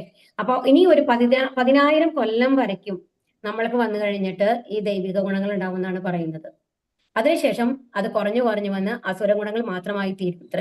അപ്പൊ എന്താ ഉണ്ടാവുക എന്നുണ്ടെങ്കിൽ നമ്മുടെ വലിപ്പൊക്കെ ഉണ്ടല്ലോ, നമ്മുടെ ഹൈറ്റ് ഒക്കെ വീണ്ടും കുറഞ്ഞു വന്ന് നമ്മൾ ഡ്വാർഫ് ഈ എന്താ പറയാ സർക്കസിലൊക്കെ ജോക്കേഴ്സ് ഉണ്ടാവില്ലേ ഇപ്പോ ആ ഒരു വലിപ്പത്തിലൊക്കെയാണ് നമ്മൾ പോകുന്നത്. ആ ലെവൽ അങ്ങനെ കുറഞ്ഞു വരും. സത്യയുഗത്തിൽ നിന്നും നിങ്ങൾ നോക്കിക്കോളൂ, ആൾക്കാരുടെ വലിപ്പം കുറഞ്ഞാണ് വന്നിട്ടുള്ളത്. ഇനി കലിയുഗം അവസാനം ഇനി കലിയുഗം എത്ര കൊല്ലാണുള്ളത്? 4,32,000 കൊല്ലാണ് നമുക്ക് കലിയുഗം ഉള്ളത്. അതിൽ 5,000 കൊല്ലം കഴിഞ്ഞു. ഓക്കെ, അപ്പൊ ഏകദേശം 4,27,000 കൊല്ലാണ് ഇനി കലിയുഗം അവസാനിക്കാൻ വേണ്ടിയുള്ളത്. ആ അവസാന സമയത്താണ് നമ്മൾക്ക് കൽക്കി വരാൻ പോകുന്നത്. ഓക്കെ, അപ്പൊ ആ സമയമാകുമ്പോഴേക്കും നമ്മൾക്ക് ഭക്ഷണം തുടങ്ങി വെജിറ്റബിൾ, നമ്മളെ മരങ്ങളൊക്കെ ഉണങ്ങിയ മാതിരിയാവും ഇത്ര. എന്താണ് അതില് ഫ്രൂട്ട്സ് ഒന്നും ഉണ്ടാവില്ല, വെജിറ്റബിൾസ് ഒന്നും ഉണ്ടാവില്ല. വെള്ളം പോലെ, കുടിക്കാനുള്ള വെള്ളം പോലെ. ഇപ്പോഴേ നമ്മള് നിറയെ പേര് സിറ്റീസിലൊക്കെ നോക്കി കഴിഞ്ഞു കഴിഞ്ഞാല് വാട്ടർ വാങ്ങുന്ന വെള്ളമല്ലേ നമ്മൾ ഉപയോഗിക്കുന്നത്. അങ്ങനെ ബോട്ടിൽ വാട്ടറിനെ ഡിപ്പെൻഡ് ചെയ്യുന്ന ലെവലിലേക്ക് ഇപ്പോഴേ എത്തിക്കഴിഞ്ഞിട്ടുണ്ട് അല്ലെ. അത് കൂടി അവസാനം ജലാശയങ്ങളൊന്നും നല്ല വെള്ളമുള്ള മാതിരിയേ ഉണ്ടാവില്ല അത്ര. എല്ലാം ശുദ്ധീകരിച്ച് ബോട്ടിലായിട്ട് കിട്ടുന്ന മാതിരി ആ ഒരു ലെവലിലേക്ക് നമ്മൾ പോകുന്നതാണ് പറയുന്നത്. വളരെ അതും എല്ലാവരും അക്രമ സ്വഭാവികളായി മാറും എന്നാണ് ഇപ്പോഴേ നമുക്ക് കാണാൻ പറ്റും. ഒന്ന് ആലോചിച്ച് നോക്കൂ, ഒരു കുടിക്കുക എന്നൊക്കെ പറയുന്നത് ഒരു ഫാഷനായി മാറിക്കഴിഞ്ഞു. ഏതൊരു ഫംഗ്ഷൻ ആണെന്നുണ്ടെങ്കിലും ഒരു സെക്ഷൻ ഇതിനു വേണ്ടി മാറ്റിവെക്കുന്ന രീതിയിൽ നമ്മൾ മാറിക്കഴിഞ്ഞു, വിദ്യാഭ്യാസം കൂടി അല്ലേ. അപ്പൊ അത് കാരണം ഇതൊക്കെ അസുര സ്വഭാവത്തിന്റെ ലക്ഷണങ്ങളാണ്. അത് ഒരാൾ നന്നായിട്ട് കുടിച്ചു ഉണ്ടെന്നുണ്ടെങ്കിൽ അയാൾക്ക് ശരിക്കും സ്വയം ബോധത്തോട് കൂടിയിട്ടാണ് അവരിയ്ക്കുന്നുണ്ടാവുക എന്ന് നമ്മൾക്ക് പറയാൻ പറ്റോ? ഹരേ കൃഷ്ണ. ഇല്ല. എന്തുകൊണ്ടാണ് അവരോട് ഇപ്പൊ കുടിച്ചിട്ട് ഡ്രൈവ് ചെയ്ത് കഴിഞ്ഞാൽ പണിഷ്മെന്റ് ഉണ്ടെന്ന് പറയുന്നുണ്ട്? എന്താ കാരണം? ഓർമ്മയില്ല. അവർക്ക് ഉണ്ടാവില്ല, അതുകൊണ്ടാണ്. അപ്പൊ എല്ലാവർക്കും അറിയുന്ന കാര്യമാണ് ഇങ്ങനത്തെ കാര്യങ്ങള് ഉള്ളിൽ ചെന്ന് കഴിഞ്ഞു കഴിഞ്ഞാൽ ബോധം കുറവായിരിക്കും ആൾക്കാർക്ക് എന്നുള്ളത് അറിയാം. എന്നിട്ട് പോലും നമ്മൾ അത് വിടുന്നുണ്ടോ? അതില്ലാതിരിക്കാനായിട്ട് നമുക്ക് സാധിക്കുന്നുണ്ടോ? ഇല്ല അല്ലെ. അതാണ് പറയുന്നത്. അപ്പൊ ശരിക്കും ചെയ്യുന്നത് നല്ലതാണോ ചീത്തയാണോ എന്നുള്ള ബോധം അവർക്ക് നഷ്ടപ്പെട്ട് കഴിഞ്ഞു. അതാണ് അസുര സ്വഭാവം എന്ന് പറയുന്നത്. വിശുദ്ധിയോ നല്ല പെരുമാറ്റമോ സത്യസന്ധതയോ അവർക്കില്ല. അപ്പൊ ആ ഒരു ലെവലില് ബോധമില്ലാണ്ട് കുടിച്ചു കഴിഞ്ഞു കഴിഞ്ഞാല് അവരെങ്ങനെയാ പെരുമാറുന്ന അവർക്ക് അറിയില്ല. മറ്റുള്ളവരോട് അവരെങ്ങനെയാണ് എന്ത് വാക്കുകളാണ് ഉപയോഗിക്കുന്നതെന്ന് അവർക്ക് ബോധം ഉണ്ടാവില്ല. അതാണ് പറയുന്നത്. അവരിൽ നിന്ന് നല്ല പെരുമാറ്റമോ സത്യസന്ധതയോ നമുക്ക് പ്രതീക്ഷിക്കാനായിട്ട് സാധിക്കോ? ഇല്ല. നല്ലതാണ്. അപ്പൊ പ്രവൃത്തിച്ച നിവൃത്തിച്ച എന്നുള്ളത് ഇവിടെ നോക്കിക്കോളൂ കേട്ടോ. പ്രവൃത്തി എന്ന് പറഞ്ഞു കഴിഞ്ഞാൽ എന്താണ്? ഇവിടെ ചെയ്യേണ്ടത് എന്താണോ ചെയ്യരുതാത്തത് എന്താണോ എന്നുള്ളത് അറിയില്ല എന്നുള്ളതാണ് ശരിക്കും പറഞ്ഞു കഴിഞ്ഞാല്. അപ്പൊ പ്രവൃത്തി ഇവിടെ ഉദ്ദേശിക്കുന്നത് നമ്മൾ എന്തൊക്കെയാണ് ചെയ്യേണ്ടതെന്ന് അറിയില്ല, എന്താണ് ചെയ്യാണ്ടാത്തത് എന്ന് അറിയില്ല. പക്ഷെ ശരിക്കും നിവർത്തി എന്ന് പറയുന്നത് നമ്മൾക്ക് മോക്ഷമാർഗം എന്നാണ് പറയുക കേട്ടോ യഥാർത്ഥത്തില്. അതായത് ഭഗവാനിലേക്ക് കണക്ട് ചെയ്യുന്ന കാര്യങ്ങൾ, അതായത് ഇവിടെ നിന്നുള്ള എല്ലാ വിരക്തിയും വന്നു കഴിഞ്ഞിട്ട് ഭഗവാനിലേക്ക് നമ്മളെ കണക്ട് ചെയ്യുന്ന കാര്യങ്ങളാണ് നിവർത്തി എന്ന് പറയുന്നത്. അപ്പൊ കുറെ കാര്യങ്ങൾ നമ്മൾ ചെയ്യാൻ പാടില്ല, പക്ഷെ അതവർക്ക് അറിഞ്ഞുകൂടാ. എന്താണ് ചെയ്യേണ്ടാത്തത്, എന്താണ് ചെയ്യേണ്ടത് ഒന്നും അറിയില്ല ഈ അസുരഭാവികൾക്ക്, സ്വഭാവമുള്ളവർക്ക് എന്നാണ് പറയുന്നത്. അസത്യമപ്രതിഷ്ഠം തേ ജഗദാഹൂരനീശ്വരം അപരസ്പര സംഭൂതം കിം അന്യത് കാമഹൈതുകം. ഈ പ്രപഞ്ചം അസത്യവും അടിസ്ഥാനരഹിതവുമാണെന്നും അതിനെ നിയന്താവായി ഒരു ഈശ്വരൻ ഇല്ലെന്നും അവർ പറയുന്നു. ലൈംഗിക അഭിലാഷം മാത്രമാണ് ഇതിന്റെ ഉത്പത്തിക്ക് കാരണമെന്നും കാമമല്ലാതെ മറ്റൊന്നും കാരണമായിട്ടില്ലെന്നുമാണ് അവർ പറയുന്നത്. അപ്പൊ എന്താണ് പറയുന്നത്? നമ്മള് ബൈബിളിൽ പറയും അല്ലെ, ആദം ഹവ്വ വന്നു, അവര് ഫ്രൂട്ട്സ് കഴിച്ചു, അത് കഴിഞ്ഞിട്ട് താഴേക്ക് ഇറങ്ങി വന്നു, എന്നിട്ടാണ് ഈ ആൾക്കാർ മുഴുവൻ ഉണ്ടായത് എന്നുള്ളത് ഒരു ബൈബിളിൽ ഒരു സ്റ്റോറി കാണാം നമ്മൾക്ക്. അതുപോലെ ഇവരെന്താ വിശ്വസിക്കുന്നത് എന്താണെന്നുണ്ടെങ്കിൽ ഈ പ്രപഞ്ചം എന്ന് പറയുന്നത് അസത്യമാണ് എന്ന് പറഞ്ഞു കഴിഞ്ഞാല് കുറെ കെമിക്കൽസ് കൂടി ചേർന്നിട്ടാണ്. അതായത് ഹൈഡ്രജനും ഓക്സിജനും കൂടി ചേർന്നിട്ട് വെള്ളം ഉണ്ടായി, കാർബണും ഓക്സിജനും കൂടി ചേർന്നപ്പോൾ കാർബൺ ഡൈ ഓക്സൈഡ് ഉണ്ടായി, ഓക്സിജൻ ഉണ്ട്. അങ്ങനെ ഈ സാധനങ്ങളൊക്കെ തനിയെ ഉണ്ടായതാണ് ഈ പ്രകൃതിയിൽ. അങ്ങനെ വന്നു കഴിഞ്ഞിട്ട് എന്താണ്, അങ്ങനെ സൃഷ്ടികളും ഉണ്ടായി എന്നാണ് പറയുന്നത്. അതിൽ ജീവൻ എങ്ങനെ വന്നു എന്നുള്ളതിന് വ്യക്തമായിട്ടുള്ള ഒരു ഉത്തരം ഇതുവരെയ്ക്കും കിട്ടിയിട്ടില്ല കേട്ടോ. എന്ത് മൂലകങ്ങൾ വന്നു കഴിഞ്ഞാലും ഏതിൽ നിന്ന് ജീവൻ വരുന്നു, എന്താണ് ജീവന്റെ അടിസ്ഥാനം എന്നുള്ളത് നമുക്ക് ഇതുവരെ കണ്ടുപിടിക്കാൻ പറ്റിയിട്ടുണ്ടോ? അങ്ങനെയാണെങ്കിൽ നമ്മൾ റോബോട്ടിനെ പകരം നമ്മൾ മനുഷ്യരെ സൃഷ്ടിച്ചിട്ടുണ്ടാവും. അത് ഇതുവരെ സാധിച്ചിട്ടുണ്ടോ? ഇല്ല അല്ലെ. അപ്പൊ അവരുടെ അനുസരിച്ച് ഇതെല്ലാം സ്വയം ഉണ്ടായതാണ്. ആദ്യം ജീവിവർഗങ്ങൾ ഉണ്ടായി, അത് കഴിഞ്ഞിട്ട് ഒരു പുരുഷനും സ്ത്രീയും സംയോജിച്ച് അടുത്ത ജനറേഷൻ ഉണ്ടായി. അപ്പൊ ലൈംഗിക അഭിലാഷം കൊണ്ട് മാത്രമാണ് ഈ ലോകത്ത് ഇത്രയും സൃഷ്ടികൾ ഉണ്ടായിട്ടുള്ളത് എന്നാണ് അവർ പറയുന്നത്. കാമമല്ലാതെ മറ്റൊന്നും കാരണമായിട്ടില്ല. അപ്പൊ അതിന് എങ്ങനെയാണ് ഒരു സ്ത്രീ പുരുഷനിലേക്ക് ആകർഷിക്കപ്പെടുന്നത്? കാമം കൊണ്ടാണ് അല്ലേ? ഒരാഗ്രഹം വരെയാണ് കാണുമ്പോൾ. അത് ഉള്ളിൽ നിന്ന് വരുന്ന ആഗ്രഹമാണ്. പക്ഷെ അത് എങ്ങനെ ഉത്പാദിപ്പിക്കപ്പെടുന്നു? അതിന് ഉത്തരങ്ങളില്ല. എങ്ങനെയാണ് നമ്മൾക്കിപ്പോ ഒരു പുരുഷനോ സ്ത്രീയോടോ, ആ ഒരു സ്ത്രീക്ക് പുരുഷനോട് എങ്ങനെ ഒരു ആകർഷണം വരുന്നു? ആ ആകർഷണം എന്താണ് അതിന്റെ ഹേതു? അത് എന്ത് കെമിക്കലാണ്? അത് ഇതുവരെ കണ്ടുപിടിക്കാൻ സാധിച്ചിട്ടുണ്ടോ? ഇല്ല, അല്ലേ? അതുപോലെ തന്നെ നമ്മുടെ ബ്രെയിൻ പലതര എല്ലാവർക്കും തലച്ചോറുണ്ട്, എല്ലാവർക്കും ബ്രെയിൻ ഉണ്ട്. അതെല്ലാം ഒരുപോലെയാണോ പ്രവർത്തിക്കുന്നത്? അല്ല. എന്തുകൊണ്ടാണ് എല്ലാവർക്കും ഒരുമാതിരി ബ്രെയിൻ ഉണ്ട്? അങ്ങനെയാണെങ്കിൽ അവർ തോട്ട് പ്രോസസ് എന്തുകൊണ്ട് വ്യത്യസ്തമായിരിക്കുന്നു? അതിന് ഉത്തരങ്ങളില്ല, അല്ലേ? അപ്പൊ നമ്മൾക്ക് പലർക്കും ചില ജീവികളെയൊക്കെ കണ്ടു കഴിഞ്ഞാൽ പേടി തോന്നും. ഇല്ലേ? ചിലവർക്ക് പല്ലിയെ കണ്ടു കഴിഞ്ഞാല്, ചിലവർക്ക് പാറ്റയെ കണ്ടു കഴിഞ്ഞാല്, അതായത് കോക്രോച്ച്, അതിനൊക്കെ കണ്ടു കഴിഞ്ഞാൽ പേടി തോന്നുന്നുണ്ട്. ഈ പേടിയൊക്കെ എവിടെ നിന്നാ വരുന്നത്? അതിനൊക്കെ നമ്മൾക്ക് ഉത്തരങ്ങളുണ്ടോ? ഇല്ല. ശരിക്കും പറഞ്ഞാല് ഇപ്പൊ ഒരു വീട്ടില് ഒരേ സാഹചര്യത്തിൽ വളർന്ന ആൾക്കാരാണെന്നുണ്ടെങ്കിലും ഒരാൾക്ക് പേടിയുണ്ടാവും, ഒരാൾക്ക് പേടിയുണ്ടാവില്ല. അത് എന്തുകൊണ്ട് അങ്ങനെ സംഭവിക്കുന്നു? നമുക്ക് പറയാൻ സാധിക്കില്ല, അല്ലെ? അതുപോലെ തന്നെ എല്ലാം കെമിക്കൽ കൊണ്ടുണ്ടായതാണെങ്കിലും എല്ലാവരും എന്തുകൊണ്ട് വ്യത്യസ്ത രൂപത്തിലിരിക്കുന്നു? എന്തുകൊണ്ട് മൃഗങ്ങൾ ഉണ്ടായി? എന്തുകൊണ്ട് പക്ഷികൾ ഉണ്ടായി? ഇതൊന്നും നമ്മൾക്ക് ഇതിനൊന്നും ഉത്തരവില്ലാത്ത കാര്യങ്ങളാണ്. പക്ഷേ എന്താണ് വിശ്വസിക്കുന്നത്? ലൈംഗിക അഭിലാഷം കൊണ്ടാണ് ഈ പ്രകൃതി മുഴുവൻ നിലനിൽക്കുന്നത്. അതിന് മേലെ ഒരു ശക്തിയില്ല എന്നാണ് ആര് വിശ്വസിക്കുന്നത്? അസുര ശക്തിയുള്ള ആൾക്കാര് വിശ്വസിക്കുന്നത് എന്നാണ് ഇവിടെ പറയുന്നത് കേട്ടോ. ഏതാം ദൃഷ്ടീമവഷ്ടഭ്യ നഷ്ടാത്മാനോൽപൈബുദ്ധയക പ്രഭാവത്യുഗ്രകർമാണ ക്ഷയായ ജഗദോഹിതാഹ. ഈ നിഗമനങ്ങളെ പിന്തുടർന്ന് സ്വയം പെട്ടവരും അസുരന്മാരുമായ ഈ അല്പബുദ്ധികൾ ലോകനാശകരങ്ങളായ കൊടുംക്രിയകളിൽ ഏർപ്പെടുന്നു. അപ്പൊ ഈ ഒരു വിശ്വാസത്തിന്റെ ഡേഞ്ചറസ് ആയിട്ടുള്ള ഭാഗം, അപകടകരമായിട്ടുള്ള ഭാഗം എന്താണ്? ആർക്കെങ്കിലും പറയാൻ സാധിക്കോ? ഹരേ കൃഷ്ണ. ആർക്കെങ്കിലും പറയാൻ സാധിക്കുമോ? എന്താണ് ദോഷം? എന്താണ് അങ്ങനെ വിചാരിക്കുന്നത് കൊണ്ടുള്ള ദോഷം? എന്താണ്? ഹരേ കൃഷ്ണ. എന്താണെന്നുണ്ടെങ്കിൽ ഇപ്പൊ എന്താ നമ്മൾ വിചാരിക്കുന്നത്? നമ്മൾക്ക് ഒരു പുനർജന്മം എന്നുള്ള കൺസെപ്റ്റ് അവിടെ ഇല്ല, അല്ലേ? നമ്മൾക്ക് എങ്ങനെയോ നമ്മൾ ഉണ്ടായതാണ്. ഒരു പുരുഷൻ സ്ത്രീ എന്നുള്ള ബന്ധത്തിലുണ്ടായതാണെന്നുണ്ടെങ്കിൽ മരണത്തോടു കൂടി എല്ലാം കഴിഞ്ഞു. അവിടെ ആത്മാവ് എന്നുള്ള കൺസെപ്റ്റ് ഇല്ല. എല്ലാം അതോടുകൂടി അവസാനിക്കുകയാണ്. അപ്പൊ അവസാനിക്കുമ്പോ നമ്മൾക്ക് എന്ത് വേണമെങ്കിൽ ചെയ്തൂടെ? നമ്മൾക്ക് അടുത്തൊരു ജന്മമില്ല, നമ്മൾക്ക് പാപങ്ങളില്ല, പുണ്യങ്ങളില്ല, ആരും നമ്മളെ ചോദിക്കാനില്ല, നമ്മളോട് പറയാനുമില്ല. ഓക്കെ, ഈ ജന്മത്തില് എന്തെങ്കിലും ഒരു പനിഷ്മെന്റ് നമ്മൾക്ക് എന്തെങ്കിലും തെറ്റ് ചെയ്താൽ കിട്ടുന്നല്ലാണ്ട്, അത് കിട്ടുന്നില്ലെങ്കിൽ, നമ്മൾ മറ്റുള്ളവർ അറിയാതെ ചെയ്യുന്ന തെറ്റുകൾക്കൊന്നും പാപങ്ങളില്ലെങ്കിൽ നമ്മൾക്ക് ആർക്ക് വേണമെങ്കിലും തെറ്റ് ചെയ്യാം, അല്ലേ? ആർക്ക് വേണമെങ്കിലും ആരെ വേണമെങ്കിലും ഉപദ്രവിക്കാം, ആർക്ക് വേണമെങ്കിലും ആരെ വേണമെങ്കിലും കൊല്ലാം. അതിലൊന്നും പാപമില്ല. കാരണം ഈ ജന്മം കഴിഞ്ഞ് കഴിഞ്ഞാൽ നമ്മുടെ ഇത് അവസാനിച്ചു കഴിഞ്ഞു എന്നാണ് അവർ വിശ്വസിക്കുന്നത്. അപ്പൊ ഇതിപ്പോ നമ്മൾക്ക് എന്താ അറിയാം? നമ്മൾക്ക് പുനർജന്മമുണ്ട്. ഓരോരുത്തരും വ്യത്യസ്ത രീതിയിലുള്ള ജീവിതം അനുഭവിക്കുന്നത് എന്തുകൊണ്ടാണെന്നാണ് പറഞ്ഞത്? നമ്മുടെ പൂർവ്വജന്മ കർമ്മഫലങ്ങൾ അത് അങ്ങനെ ആയതുകൊണ്ടാണ് നമ്മൾക്ക് വ്യത്യസ്ത രീതിയിലുള്ള ജീവിതം നമ്മൾക്ക് ലഭിച്ചതെന്ന് നമ്മൾക്ക് അറിയുന്നു. അപ്പൊ നമ്മൾ എന്താ ചെയ്യുന്നത്? നമ്മൾ തെറ്റ് ചെയ്യാതിരിക്കാൻ നമ്മൾ ശ്രമിക്കും. എല്ലാവരോടും സൗഹാർദ്ദമായി പെരുമാറാനായിട്ട് നമ്മൾ ശ്രമിക്കും. എല്ലാവരോടും നമ്മൾക്ക് കാരുണ്യം ഉണ്ടാവും. ഈ ഗുണങ്ങളൊന്നും പിന്നെ ഉണ്ടാവില്ല. മനസ്സിലാവുണ്ടോ പറയണത്? ഹരേ കൃഷ്ണ. മനസ്സിലാവുന്നുണ്ട്. എന്ത് വേണമെങ്കിലും ചെയ്യാം, അല്ലേ? ഇപ്പൊ ഞാൻ മരിച്ചു കഴിഞ്ഞു കഴിഞ്ഞാല് ഭൂമിയിലേക്ക് പോകുന്നു, ഭൂമിയിൽ നിന്ന് വരുന്നു, മണ്ണിൽ നിന്ന് വരുന്നു, മണ്ണിലേക്ക് പോകുന്നു എന്നുള്ള കൺസെപ്റ്റ് ആണെന്നുണ്ടെങ്കിൽ എന്റെ 60 വയസ്സ് ജീവിതകാലത്ത് അല്ലെങ്കിൽ 70 വയസ്സ് ജീവിതകാലത്ത് എനിക്ക് എന്ത് വേണമെങ്കിൽ ചെയ്യാലോ. അമ്മയും അച്ഛനെയും ഒന്നും നോക്കേണ്ട കാര്യമില്ല, എന്റെ സിബ്ലിങ്സിനെ നമ്മൾ നോക്കേണ്ട കാര്യമില്ല. എന്ത് വേണമെങ്കിൽ എനിക്ക് ഇഷ്ടത്തിന് എന്താണെങ്കിലും എനിക്കിപ്പോ തോന്നുകയാണ് ഒരാളെ ഉപദ്രവിക്കണം തോന്നി, ഞാനത് ചെയ്തു. അതാണ് പറയുന്നത്. അപ്പം അതുകൊണ്ടാണ് ലോകനാശകർ, അതുകൊണ്ടാണ് ഈ ആറ്റം ബോംബ് ഉണ്ടാക്കുന്നത്, ഈ അക്രമികളായിട്ടുള്ള ആൾക്കാരെ കൊല്ലുന്നത്. കാരണം അവരെന്താണ് വിചാരിക്കുന്നത്? ഇതോടുകൂടി എല്ലാം തീർന്നു എന്നാണ്. ഇനി ഒരു ജന്മമുണ്ട്. ഇനി നമ്മൾക്ക് ആരോടെങ്കിലും കണക്ക് പറയാനുണ്ട്. ആരെങ്കിലും നമ്മളോട് ചോദിക്കും നിങ്ങൾ എന്തുകൊണ്ട് ഇതൊക്കെ ചെയ്തു എന്ന് അറിയുന്നുണ്ടെന്നുണ്ടെങ്കിൽ നമ്മൾ ഒരിക്കലും ആ തെറ്റ് ചെയ്യില്ല. കറക്റ്റ് അല്ലേ? ഇപ്പൊ നമ്മുടെ വീട്ടിൽ തന്നെ നമ്മളെന്നെ ആലോചിച്ച് നോക്കൂ. നമ്മുടെ ഒരു അച്ഛനും അമ്മയുണ്ട്, നമ്മുടെ എല്ലാവരും ഒരു ഹാളിൽ ഇരിക്കുന്ന സമയത്താണെന്നുണ്ടെങ്കിൽ നമ്മൾ ഭയങ്കര കെയർഫുൾ ആയിരിക്കും, എങ്ങനെ ഇരിക്കുന്നു, എന്ത് സംസാരിക്കുന്നു എന്നുള്ളതൊക്കെ. അതല്ല, നമ്മൾ തന്നെ ഒരു റൂമിൽ ഇരിക്കുകയാണെന്നുണ്ടെങ്കിൽ നമ്മൾ ഇഷ്ടത്തിന് നമ്മൾ പാടും, എന്ത് വേണമെങ്കിൽ നമ്മൾ ചെയ്യും. നമ്മുടെ ഡ്രസ്സിങ് എല്ലാം ചേഞ്ച് ആയിരിക്കും, അല്ലെ? നമ്മൾ തന്നെ ഒരു റൂമിലിരിക്കണം, ആരും കാണുന്നില്ല എന്നുണ്ടെങ്കിൽ. അപ്പൊ ആരും കാണുന്നില്ല, ആരും ചോദിക്കാനില്ല എന്നുണ്ടെങ്കിൽ എന്ത് തെറ്റുകൾ ചെയ്യാനുള്ള പ്രവണത നമ്മൾക്ക് കൂടുതലാണ് വരിക. അതുകൊണ്ടാണ് ഇങ്ങനത്തെ ആൾക്കാർ എന്ത് ചെയ്യുന്നത്? ലോകനാശകരങ്ങളായിട്ടുള്ള കാര്യങ്ങൾ ചെയ്യുന്നത്. മമാശ്രിത്യ ദുഷ്പൂരം ദമ്പമാനമദാന്വിതാഹ മോഹാത് ഗൃഹീത്വാ സദ്ഗ്രാഹാൻ പ്രവർത്തന്തേ ശുചിവൃതാഹ. അടക്കാനാവാത്ത കാമം പൂണ്ടും ദമ്പം ദുരഭിമാനം എന്നിവയിൽ മുഴുകി വ്യാമോഹിതരവുമായ ആസുര സ്വഭാവികൾ ക്ഷണികമായതിൽ ആകൃഷ്ടരായി എന്ന വൃത്തിഹീനമായ കർമ്മങ്ങൾ ചെയ്തു വരുന്നു. അപ്പൊ ഇവിടെ ദക്ഷനെയാണ് കാണിക്കുന്നത്. അപ്പൊ ദക്ഷ മഹാരാജാവിനെ കുറിച്ച് അറിയാം അല്ലെ? അദ്ദേഹത്തിന്റെ മകളായിരുന്നു സതി, പാർവതി ദേവി. ഓക്കെ. അപ്പൊ സതിക്ക് വന്നു കഴിഞ്ഞിട്ട് ആരെ ഇഷ്ടമായി? മഹാദേവനെ ഇഷ്ടമായി. പക്ഷെ മഹാദേവന്റെ അപ്പോഴത്തെ രൂപം എന്ന് പറയുന്നത് എന്താണ്? ഒരു സന്യാസിമാരിയാണ്.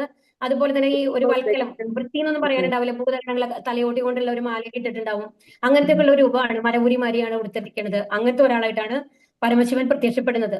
അങ്ങനത്തെ ആളിലാണ് ആര് ആകർഷിയായിരിക്കുന്നത്? സതീദേവി. ഒരിക്കലും ദക്ഷനാണെന്നുണ്ടെങ്കിൽ ദക്ഷ പ്രജാപതിയാണ്, അത്രയും ധനികനാണ്, എല്ലാം അദ്ദേഹത്തിന്റെ കീഴിലാണ്. അങ്ങനെയുള്ള ഒരാൾക്ക് ഒരിക്കലും അത് സഹിക്കാൻ സാധിക്കുമായിരുന്നില്ല എന്തെന്ന്?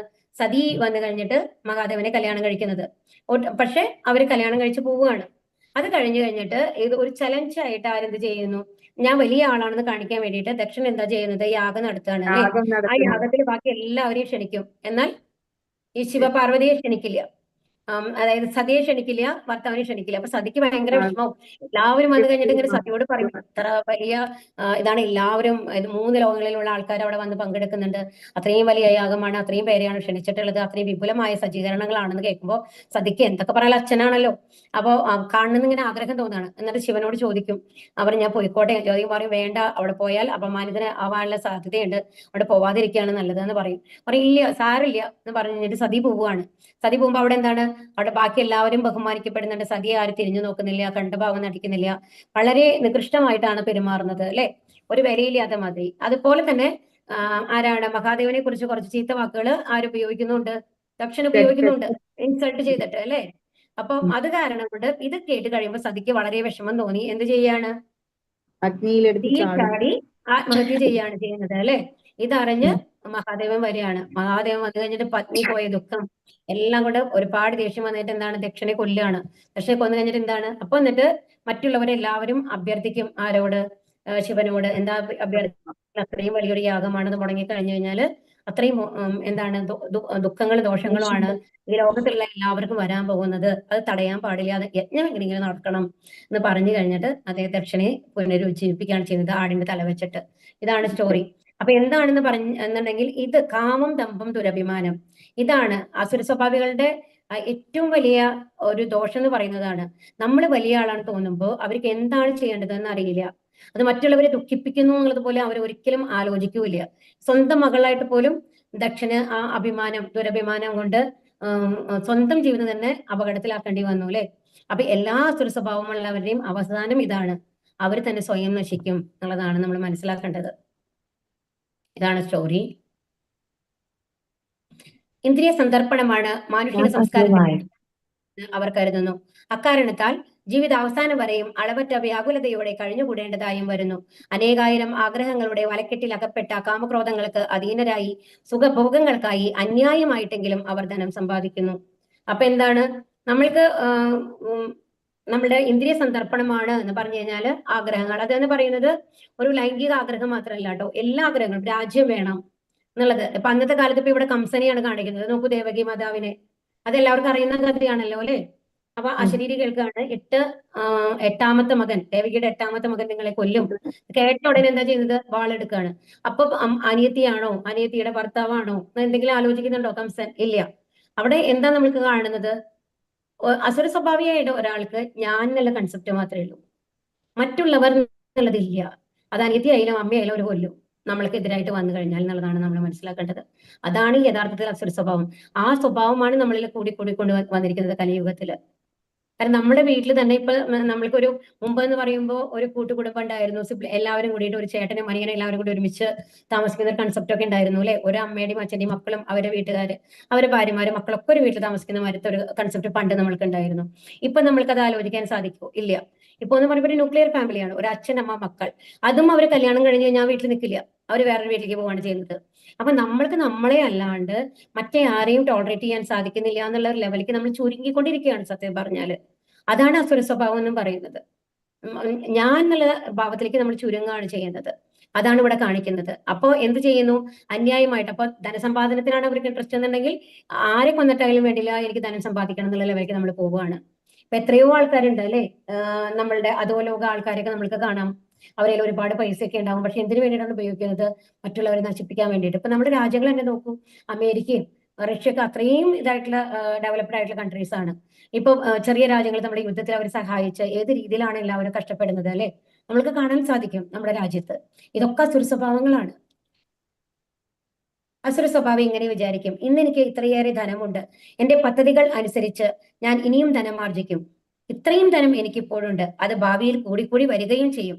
അയാൾ എന്റെ ശത്രുവാണ്, ഞാൻ അയാളെ കൊന്നു, ഇനിയുള്ള ശത്രുക്കളെയും ഞാൻ കൊല്ലും, ഞാൻ എല്ലാറ്റിനും ഉടമയാണ്, ഞാൻ സുഖിയാണ്, എല്ലാം തികഞ്ഞവനും ബലവാനും സന്തുഷ്ടനും സമ്പന്നനുമാണ്, കുലീനരായ ബന്ധുക്കൾ എനിക്കുണ്ട്, എന്നോളം ശക്തിമാനും സന്തോഷവാനുമായി ആരുണ്ട്, ഞാൻ യാഗങ്ങൾ അനുഷ്ഠിക്കും, ദാനം ചെയ്യും, സന്തോഷിക്കും എന്നെല്ലാം ഓർത്ത് അവർ അജ്ഞാനത്താൽ മോഹിതരാവുന്നു.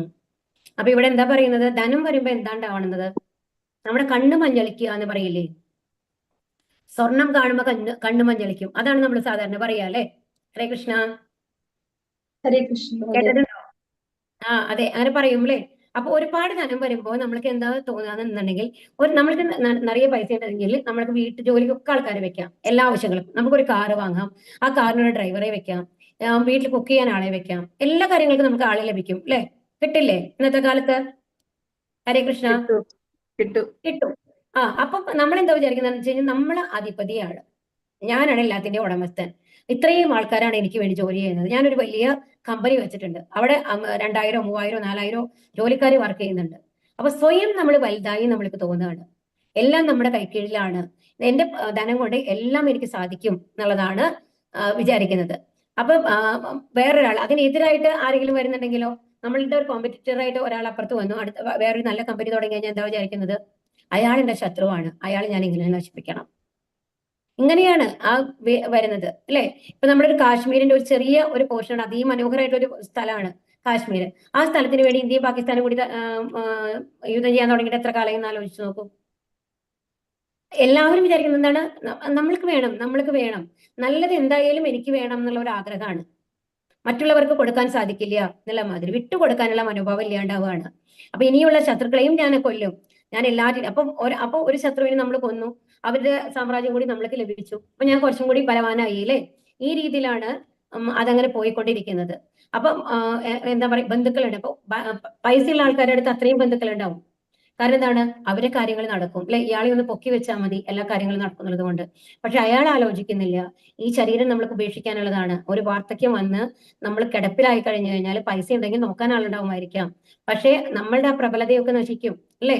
പിന്നീട് നമുക്ക് സമ്പാദിക്കാനുള്ള കഴിവില്ല എന്നുണ്ടെങ്കിൽ, ഇപ്പൊ നമ്മൾക്കറിയാം, ഇപ്പൊ പൊളിറ്റിക്സിലുള്ള ആൾക്കാരെയൊക്കെ തന്നെ നോക്കി കഴിഞ്ഞു കഴിഞ്ഞാൽ അവർ ഏറ്റവും നന്നായിരിക്കുന്നത് എപ്പോഴാണ്? അവരാ ലെവലിലുള്ള സമയത്ത്. ഏതെങ്കിലും ഒരു മന്ത്രി ആയിരിക്കുമ്പോൾ അവർക്ക് അത്രയും പദവിയാണ്, ആ മന്ത്രിസ്ഥാനത്ത് നിന്ന് ഇറങ്ങി കഴിഞ്ഞാലോ അയാൾ സാധാരണ ഒരാളായി മാറി കഴിഞ്ഞു അല്ലെ. കുറച്ചൊക്കെ ഇൻഫ്ലുവൻസ് ഉണ്ടെങ്കിലും ഒരു മന്ത്രിയുടെ ലെവലിൽ അയാൾക്ക് ചെയ്യാനായിട്ട് സാധിക്കുമോ? ഇല്ല. അപ്പൊ നമ്മുടെ പദവി നശിക്കുമ്പോൾ നമ്മുടെ ചുറ്റും കൂടിയിരിക്കുന്ന ആൾക്കാരെല്ലാം നമ്മളെ വിട്ടുപോകും എന്നുള്ള ബോധം അവർക്ക് അപ്പം ഉണ്ടാവില്ല എന്നുള്ളതാണ്. അപ്പൊ അവരെന്തിനു വേണ്ടിയിട്ടാണ് യാഗങ്ങൾ അനുഷ്ഠിക്കുന്നത്? കൂടുതൽ പണം സമ്പാദിക്കാനായിട്ട്. ഇന്ന യാഗം ചെയ്ത് കഴിഞ്ഞാൽ ഇത്രയും പണം കിട്ടും, കുബേരനെ പൂജിച്ചു കഴിഞ്ഞാൽ എനിക്ക് ഇത്ര പൈസ കിട്ടും, ആ രീതിയിലാണ്. അപ്പൊ സ്വയം നിലത്തിന് വേണ്ടിയിട്ട്, ഭഗവാന് വേണ്ടിയിട്ട്, ഭഗവാനെ സന്തോഷിപ്പിക്കാനല്ല അവരൊന്നും ചെയ്തത്. നമ്മൾ സ്വയം വലുതാവാനാണ്. ഞാനാണ് ഏറ്റവും വലിയ അധിപതി. ഇപ്പൊ രാവണനും ഇവിടെ ദുശാസനെയാണ് കാണിക്കുന്നത്. നോക്കൂ, ദ്രൗപദിയെ ശരിക്കും അമ്മയുടെ സ്ഥാനത്താണ് അല്ലെ ഒരു ജ്യേഷ്ഠന്റെ ഭാര്യ എന്ന് പറയുന്നത്. എത്ര മോശമായിട്ടാണ് പ്രവർത്തിച്ചത്, എത്ര അസുരഗുണമാണ് കാണിച്ചത് എന്ന് ആലോചിക്കൂ. അനേക ചിത്ത വിഭ്രാന്ത മോഹജാല സമാവൃത പ്രസക്ത കാമഭോഗേഷു പതന്തി നരകേശുജോ. ഇങ്ങനെ പലവിധം ആകാംക്ഷകളിൽപ്പെട്ട് വലഞ്ഞും വ്യാമോഹത്തിന്റെ വലയിൽ കുടുങ്ങിയും ഇന്ദ്രിയ സുഖങ്ങളിൽ അത്യാസക്തരായി അവർ നരകത്തിൽ വീഴുന്നു. അപ്പൊ എന്താ ചെയ്യുന്നത്? അപ്പൊ ഈ ആഗ്രഹങ്ങൾ കൊണ്ട് ചെയ്യുന്ന തെറ്റുകൾ കാരണം അവർ നരകത്തിലേക്കാണ് പോവുക. തെറ്റുകൾ ചെയ്തു കഴിഞ്ഞാൽ നമ്മൾ ശിക്ഷ അനുഭവിക്കണം അല്ലെ. ശിക്ഷ അനുഭവിക്കാനുള്ള സ്ഥലം ഏതാണ്? നരകങ്ങളാണെന്നാണ് പറയുന്നത്. അപ്പോ അതുകൊണ്ട് എന്താ പറയുന്നത്? വ്യാമോഹത്തിന്റെ വലയിൽ കുടുങ്ങിയിട്ട് അവർ നരകത്തിൽ വീഴുന്നു. ഇവിടെ ആരെയാണ് കാണിക്കുന്നത്? ആരാന്ന് അറിയോ? നമ്മൾ ഇതിനു മുമ്പും പറഞ്ഞിട്ടുണ്ട്. ആരാണിത്? ശിശുപാലനാണ് ജനിക്കുമ്പോൾ 4 കൈകളോട് കൂടിയിട്ടാണ് ജനിക്കുന്നത് അല്ലെ. അപ്പോ കൃഷ്ണൻ കയ്യിൽ, അപ്പൊ അവർക്ക് ഒരു അശരീരി വരും. എന്താണ്? ഈ കുഞ്ഞിനെ ആര് കയ്യിലെടുക്കുമ്പോഴാണ് ഈ വൈകൃതം മാറി ഒരു നോർമൽ മനുഷ്യന്റെ രൂപത്തില് ഈ കുട്ടി വരുന്നത്, അയാളാൽ ഈ കുട്ടി വധിക്കപ്പെടും എന്നാണ് പറയുന്നത്. അപ്പൊ ആശരീരി വരുന്നത്. അത് കഴിഞ്ഞ് കൃഷ്ണന്റെ റിലേഷൻസ് ആണ് യശോദയും ആര് നന്ദഗോപുരമൊക്കെ അവർക്ക് കുട്ടിയെ കാണാൻ വരികയാണ്. അതിനൊരു ചടങ്ങുണ്ട് അല്ലേ? അപ്പൊ അങ്ങനെ കുട്ടിയെ കാണാൻ വരുമ്പോൾ കൃഷ്ണനെയും കൊണ്ടുവരുന്നുണ്ട്. അപ്പൊ കൃഷ്ണൻ ഇങ്ങനെ കൃഷ്ണന്റെ കയ്യിൽ ഇങ്ങനെ വെച്ചു കൊടുക്കാണ് കുട്ടിയെ. കൃഷ്ണന് ചെറിയ കുട്ടിയാണല്ലോ. വെച്ചു കൊടുക്കുമ്പോഴാണ് ആ വൈകൃതം മാറി പൂർണ്ണരൂപത്തിലാവുന്നത് ആ കുട്ടി. അപ്പോഴാണ് അമ്മയ്ക്ക് മനസ്സിലാവുക കൃഷ്ണനാലാണ് വധിക്കപ്പെടുക എന്ന്. അത് കഴിഞ്ഞ് കൃഷ്ണനോട് പിന്നീട് അപ്പൊ ഒരുപാട് അസുരഗുണങ്ങളാണ് കാണിക്കുന്നത്. ശിശുപാലൻ എല്ലാവരും ഉപദ്രവിക്കും, അങ്ങനെയാണ്. അപ്പൊ അമ്മയ്ക്ക് അറിയാം എന്തായാലും കൃഷ്ണനാണ് വധിക്കാൻ പോകുന്നത് എന്ന്. അപ്പൊ കൃഷ്ണനോട് അഭ്യർത്ഥിക്കുകയാണ്, എന്റെ മോൻ തെറ്റ് ചെയ്തിട്ടെങ്കിലും ക്ഷമിക്കണം, കുറെയൊക്കെ ക്ഷമിക്കണം എന്ന് പറയുമ്പോൾ വധിച്ചു കളയരുതെന്ന് പറയുമ്പോഴാണ് കൃഷ്ണൻ പറയുന്നത് 100 തവണ എന്ത് വിളിച്ചു പറഞ്ഞു കഴിഞ്ഞാലും അത്രയും അപമാനിച്ചാലും ഞാനൊന്നും ചെയ്യില്ല, പക്ഷെ അതിനും മേലെ പോയി കഴിഞ്ഞാൽ നോക്കിയിരിക്കില്ല. അപ്പൊ അമ്മയ്ക്ക് ഭയങ്കര ധൈര്യമാണ്. ഏതൊരാളാണെങ്കിലും എത്ര ആളെ ചീത്ത വിളിക്കുകയാണെങ്കിലും 100 പേരുകളെക്കാളും മേലെ ഒന്നും വിളിക്കില്ലല്ലോ എന്നുള്ളതാണ് അമ്മയുടേത്. പക്ഷെ എന്തുണ്ടാവുന്നു, ആ യാഗം ചെയ്യുന്ന സമയത്ത് അഗ്രപൂജയ്ക്കായിട്ട് ഭഗവാനെ ഇരുത്താനായിട്ട് സഹദേവനാണ് പറയുന്നത്, ഭീഷ്മദേവനാണ് ഉപദേശിക്കുന്നത്. അതിനുശേഷം സഹദേവനാണ് അവിടെ പറയുന്നത് ഭഗവാനാണ് ഏറ്റവും യോഗ്യൻ അഗ്രപൂജയ്ക്ക് ഇരുത്താനായിട്ട് എന്ന്. അവരെ കാല് കഴുകി പൂജയൊക്കെ നടത്തണം. അപ്പൊ അതിനുവേണ്ടി ഭഗവാനെ ഇരുത്തുമ്പോഴാണ് ശിശുപാലന്റെ ലെവൽ മാറുന്നത്. ശിശുപാലൻ ഇങ്ങനെ എന്തൊക്കെയാ വിളിച്ച് പറയാന്നറിയില്ല, ഗോപാലനാണ് ഇങ്ങനത്തെ ഒരാളെയാണ് കൊണ്ട് നിർത്തണേ, നാണാവില്ലേ, അങ്ങനെ ഇങ്ങനെയൊക്കെ പറഞ്ഞ് അവസാനം ആർക്കും കേട്ടിട്ട് സഹിക്കുന്നില്ല. അതുപോലെ 16,000 ഭാര്യമാരുണ്ട്, അതൊക്കെ വിളിച്ച് പറയുന്നുണ്ട് അവിടെ. രാസലീല നടത്തിയതോ അങ്ങനെയൊക്കെ എന്തൊക്കെയോ വിളിച്ച് പറഞ്ഞ് അപ്പൊ അവസാനം അവിടെയുള്ള ആൾക്കാരൊക്കെ പറയും, എന്താണ് കൃപാചാര്യരൊക്കെ പറയും, എന്തെങ്കിലും ചെയ്യണം കൃഷ്ണ, ഇങ്ങനെ ചിരിച്ചുകൊണ്ടിരിക്കരുത്, എന്തെങ്കിലും ചെയ്യുമെന്ന് പറയും. എന്നാലും ഭഗവാൻ ഒന്നും പറയുന്നില്ല, ചിരിച്ചുകൊണ്ടിരിക്കുകയാണ്. ഭഗവാനെയാണ് പറയണമെന്നുണ്ടെങ്കിലും ഇതൊന്നും എന്നെയല്ല എന്നുള്ള ഭാവത്തിലിരിക്കുകയാണ് ചെയ്യുന്നത് ഭഗവാൻ. അവസാനം 100ാമത്തെ കഴിഞ്ഞ് 101ാമത്തെ വരുമ്പോഴേക്കും എന്ത് ചെയ്യുന്നു, സുദർശന ചക്രം എടുത്തു കഴിഞ്ഞിട്ട് അടിക്കുകയാണ്. അപ്പൊ ഭഗവാൻ അത്രയും കാരുണ്യവാനാണ്. നമ്മളും ആലോചിക്കണം, നമ്മുടെ ഓരോ പ്രവർത്തികളും, നമ്മൾ ഓരോ തെറ്റ് ചെയ്യുമ്പോഴും അറിഞ്ഞും അറിയാതെ ഒക്കെ നമ്മൾ ചെയ്യുന്ന കുറെ തെറ്റുകളുണ്ട്. അതെല്ലാം ഭഗവാൻ ക്ഷമിച്ചുകൊണ്ടിരിക്കുകയാണ് നമ്മുടെ കൂടെ വന്നുകൊണ്ട് പരമാത്മാവായിട്ട്. അപ്പൊ അതിനും ഒരു പരിധിയുണ്ട് അല്ലെ? അതുകൊണ്ടാണ് പറയുന്നത് അസുഖ സ്വഭാവികളായിട്ടുള്ള ആൾക്കാർ ഒരിക്കലും ഭഗവാന്റെ അടുത്തേക്ക് എത്തില്ല, അവര് നരകത്തിലേക്കാണ് പോവുക. കാരണം അത്രയും മോശമായിരിക്കും അവരുടെ അവസ്ഥ എന്നുള്ളതാണ്. നിഷേധികളും സ്വയം സംതൃപ്തരുമായി സമ്പത്ത്, ദുരഭിമാനം ഇവയാൽ വ്യാമോഹിതരായി അഹങ്കാരത്തോടെ അവർ ചിലപ്പോൾ വൈദിക വിധികൾ അനുസരിക്കാതെ തന്നെ പേരിനെ ചില യജ്ഞങ്ങൾ അനുഷ്ഠിക്കാറുണ്ട്. അതാണ് വൈദിക വിധികൾ അനുസരിക്കാണ് യജ്ഞങ്ങൾ അനുസരിക്കാറുണ്ട്. ഭസ്മാസുരനെയാണ് ഇവിടെ കാണിക്കുന്നത്. ഭസ്മാസുരന്റെ കഥ എല്ലാവർക്കും അറിയില്ലേ? ഹരേ കൃഷ്ണ. ഭസ്മാസുരൻ എന്താ ചെയ്തത്? ഭസ്മാസുരൻ എന്താ വേണ്ടിയിരുന്നത്? ഈ ലോകം മുഴുവൻ കീഴിലാവണം, എല്ലാവരും നശിപ്പിക്കണം. അത് കഴിഞ്ഞിട്ട് ഭസ്മാസുരൻ ഇതിന്റെ അധിപതിയാവണം, ലോകത്തിന്റെ അധിപതിയാവണമെന്നായിരുന്നു ഭസ്മാസുരന്റെ ആഗ്രഹം. അപ്പൊ ഭസ്മാസുരൻ എന്താണ്, ഭഗവാനെ പ്രീതിപ്പെടുത്താൻ എളുപ്പമാണ്. നമ്മൾ അതിനു മുമ്പ് കാരണം പറഞ്ഞു. എന്താ കാരണം? ഭഗവാൻ ഇപ്പോഴും നാമം ചൊല്ലിക്കൊണ്ടിരിക്കുക. അതിന് ഡിസ്റ്റർബൻസ് വന്ന് എന്തായാലും വേഗം തന്നെ അനുവദിച്ചു കൊടുക്കും ഭഗവാൻ. അങ്ങനെ അതുകൊണ്ടാണ് ഇത്രയും കാരുണ്യവാനായിരിക്കുന്നത് എന്നാണ് പറയുന്നത്. അത്രയും ഭക്തനാണ് അല്ലെ, വൈഷ്ണവനാണ്. അപ്പോ എന്താണ്, ഭസ്മാസുരന് അനുഗ്രഹം കൊടുക്കും. അനുഗ്രഹം കൊടുക്കുന്നത് എന്താണ് കൊടുക്കുന്നത്? എന്താണ് ഭസ്മാസുരൻ ചോദിക്കുന്നത്? എന്റെ കൈ എന്താ പറയാ, തലയിൽ വെച്ച് കഴിഞ്ഞാലേ ആ ചൂണ്ടുവിരൽ, ആ വിരല് തല വെച്ച് അയാൾ അപ്പം മരിക്കും എന്നുള്ളതാണ് വരം കൊടുക്കുന്നത്. ഭഗവാൻ പാവം ഒന്നും ആലോചിക്കുന്നില്ല, ഭക്തനല്ലേ, വരം ചോദിച്ചതല്ലേ, വേഗം കൊടുക്കും. കൊടുത്തു കഴിയുമ്പോൾ എന്താണ് ഭസ്മാസുരൻ തീരുമാനിക്കുന്നത്? ആദ്യം തന്നെ ശിവദേവനിലാണ് പരീക്ഷിക്കാൻ പോകുന്നതാണ്. എല്ലാ ദേവന്മാരെയും നശിപ്പിക്കണം എന്നാണ് ആരുടെ, ഭസ്മാസുരന്റെ ഉദ്ദേശം. അങ്ങനെ പോകുമ്പോഴാണ് ഓടുകയാണ്. എന്നിട്ട് ഭസ്മാസുരൻ എന്നിട്ട് വിഷ്ണുവിനെ അഭയം പ്രാപിക്കുമ്പോഴാണ് മോഹിനി രൂപത്തിൽ തന്നെയാണ് ഇവിടെയും വരുന്നത്, സ്ത്രീ രൂപത്തിലാണ് വരുന്നത്. അത് കഴിഞ്ഞിട്ട് അപ്പം അസുരന്മാരെന്താ പ്രത്യേകത? എല്ലാത്തിലും ആകർഷരാകും വേഗം. അതാണ്. അപ്പൊ ഒരു സ്ത്രീ രൂപം കാണുമ്പോൾ, മനോഹരിയായിട്ടുള്ള സ്ത്രീ രൂപം, അത് ഭഗവാൻ സ്വയമാണ് അല്ലെ. അപ്പൊ അതിൽ പൂർണ്ണമായിട്ടും ആകർഷനായിട്ട് അടുത്തേക്ക് ചെല്ലുമ്പോഴാണ് നൃത്തം ചെയ്തിട്ടാണ് ആ സ്റ്റെപ്പുകൾ മുഴുവൻ ആവർത്തിക്കാൻ പറയുകയാണ്. ആരോട്? അത് ചെയ്യും ഭസ്മാസുരൻ അതിൽ മുഴുകിപ്പോയിട്ട്. അവസാനം എന്ത് ചെയ്യുന്നു? കയ്യ് ഭസ്മാസുരന്റെ നേരെ വ്യക്തിയാണ് മോഹിനി. അപ്പൊ അത് തന്നെ റിപ്പീറ്റ് ചെയ്യുമ്പോൾ എന്താവുന്നു? മോഹിനി ആ ഇതിലല്ലേ വരുന്നത്. അപ്പൊ അത് സ്വയം വെക്കുന്ന മാതിരിയാണ്. അപ്പൊ മോഹിനി വന്നിട്ട് സ്വയം വെച്ച് കാണിച്ചു കൊടുക്കുകയാണ് തലയിൽ. അപ്പൊ ഭസ്മാസുരൻ എന്ത് ചെയ്യും? സ്വയം തലയിൽ കൈവച്ച് കഴിഞ്ഞിട്ട് അങ്ങനെ മരിക്കുകയാണ് ചെയ്യുന്നത്. അപ്പൊ അതും ഒരു സ്ത്രീയിലെ ആകർഷനായിട്ടാണ് ഭസ്മാസുരൻ മരിക്കുന്നത് എന്ന് ആലോചിക്കണം. അപ്പൊ ഈ സമ്പത്ത്, ദുരഭിമാനം ഇതിലൊക്കെ മോഹിതരായി കഴിഞ്ഞു കഴിഞ്ഞാല്, എല്ലാത്തിലും ഭൗതിക ഗുണങ്ങളിലും ആകൃഷ്ടരായി ആവുന്നവർക്ക് അവസാനം ആരാണ് നശിക്കുന്നത്? ഹരേ കൃഷ്ണ. സ്വയം നശിക്കുകയാണ് ചെയ്യുന്നത്. രാവണനെ എടുത്തു നോക്കൂ, കംസനെ എടുത്തു നോക്കൂ, അവരെല്ലാം സ്വയം നശിക്കുകയാണ് ചെയ്തത് അല്ലെ. അപ്പൊ എന്താണ്, രാവണനാണെന്നുണ്ടെങ്കിൽ നമ്മളുടെ സ്വർഗത്തിലേക്ക് നമ്മൾക്ക് പോകണമെന്നുണ്ടെങ്കിൽ നമ്മൾക്ക് കുറെ കാര്യങ്ങൾ പറഞ്ഞു അല്ലേ, ഭഗവാന്റെ പ്രീതി ലഭിക്കണം, എന്നാലാണ് വൈകുണ്ഠ ലോകത്തേക്ക് പോകാൻ പറ്റുള്ളൂ എന്ന്. രാവണൻ എന്ത് തീരുമാനിച്ചു? എന്റെ രാജ്യത്തിൽ എങ്കിലുള്ള ഒരാളും ഏത് വൈദിക വിധിയും ഫോളോ ചെയ്യേണ്ട ആവശ്യമില്ല, ഭഗവാനെ പ്രീതിപ്പെടുത്തേണ്ട ആവശ്യമില്ല, രാവണനെ എന്നെ പ്രീതിപ്പെടുത്തിയാൽ മതി. എന്നിട്ട് എന്ത് ചെയ്യുന്നു? ഒരു കോണി ഉണ്ടാക്കുകയാണ്. എവിടേക്ക്? സ്വർഗത്തിലേക്ക്. ഒന്ന് ആലോചിച്ച് നോക്കൂ. അതിൽ കയറിയിട്ട് ഈ അസുരന്മാർക്കൊക്കെ നേരെ വൈകുണ്ഠ ലോകത്തേക്ക് പോകാൻ വേണ്ടിയിട്ട്. അത്രയും ബുദ്ധിയാണ് രാവണന്. അപ്പൊ അങ്ങനത്തെ രാവണനാണ് സ്വയം മരിച്ചുപോയത്. അസുരന്മാർ വിദ്യാഹങ്കാരം, ബലം, ഗർവം, കാമം, ക്രോധം ഇവയാൽ സംഭ്രാന്തരായി തങ്ങളുടെയും അന്യരുടെയും ശരീരങ്ങളിൽ കുടികൊള്ളുന്ന പരമദിവ്യോത്തമ പുരുഷനോട് ഈർഷ്യാലുക്കളായി തീർന്ന് ശരിയായ ധർമ്മത്തെ പഴിക്കുന്നു. അപ്പൊ ഇവിടെ എന്താണ് ഇത് എന്ന് പറയുന്നത്? ഈ സ്റ്റോറി എന്ന് പറയുന്നത് എന്താണ്? ഇത് എല്ലാം ഇതന്നെയാണ് പറയുന്നത് കേട്ടോ. ഈ മിഥ്യാഹങ്കാരം, ബലം, ഗർവം, കാമം, ക്രോധമൊക്കെ തന്നെയാണ് എല്ലാത്തിലും പറയുന്നത്. ഇതൊക്കെ സുരഗുണങ്ങളാണ് കാണിക്കുന്നത്. അപ്പൊ ഇവിടെ എന്താ കാണിക്കുന്നത്? ഇത് ഏതാണെന്ന് ആർക്കെങ്കിലും പറയാൻ സാധിക്കുന്നുണ്ടോ? ഹരേ കൃഷ്ണ, ഒന്ന് നോക്കൂ. ആർക്കെങ്കിലും പറയാൻ സാധിക്കുന്നുണ്ടോ? എന്ന് പറയാൻ സാധിക്കുന്നുണ്ടോ? ഇത് ഏതാ സന്ദർഭം എന്ന് പറയാൻ സാധിക്കുന്നുണ്ടോ? ഇത് നമ്മളുടെ മന്ദര പർവ്വതം ചെന്നിട്ട് നമ്മൾ പാലാഴി കടയുന്നുണ്ട്, അതറിയാമോ? ലക്ഷ്മി ദേവിയൊക്കെ വന്നത്, ഐരാവതം വന്നത്, ഉച്ചൈശ്രവസ് വന്നതൊക്കെ ഇല്ലേ? ആ പാലാഴി കടയുന്നുണ്ടല്ലോ. അപ്പൊ വാസുകിയാണ് അതിന്റെ എന്താ കടയാനായിട്ട് ഭഗവാനെ പോയോട് പറയുകയാണ്, അങ്ങനെ അമൃത് വേണം എന്ന്. ദേവന്മാർ പോയിട്ട് ഭഗവാന്റെ കാല് പിടിക്കും. അപ്പോ ഭഗവാൻ പറയും, ശരി, ഇങ്ങനെ ഈ പർവ്വതം ഈ സമുദ്രം കടയൂ, നിങ്ങൾക്ക് കിട്ടും, മന്ദരപർവ്വതത്തിനെ വെച്ചോളൂ, എന്നിട്ട് കടഞ്ഞോളൂ. പറഞ്ഞാൽ ആരാണ് കടയുക? അപ്പൊ വാസുകിയെ ഉപയോഗിച്ചോളൂ എന്ന് പറയും. അപ്പൊ വാസുകി ചുറ്റി ഒരു ഭാഗത്ത് തലയും ഒരു ഭാഗത്ത് വാലും ആയിട്ടാണ് അതിന് ചുറ്റി ആണ് കടയുന്നത്. അപ്പൊ ഒരു ഭാഗത്ത് അസുരന്മാർ, അപ്പൊ പറയും, ദേവന്മാർ പറയും, ഞങ്ങൾക്ക് കൊണ്ട് തന്നെ പറ്റില്ല, ഇത് രണ്ട് സൈഡ് വലിക്കണ്ടേ. അപ്പൊ പറയും, അസുരന്മാരുടെ സഹായം എടുത്തോളൂ, അവർക്ക് അമൃത് കൊടുക്കാമെന്ന് പറഞ്ഞാൽ മതി എന്ന് പറയും.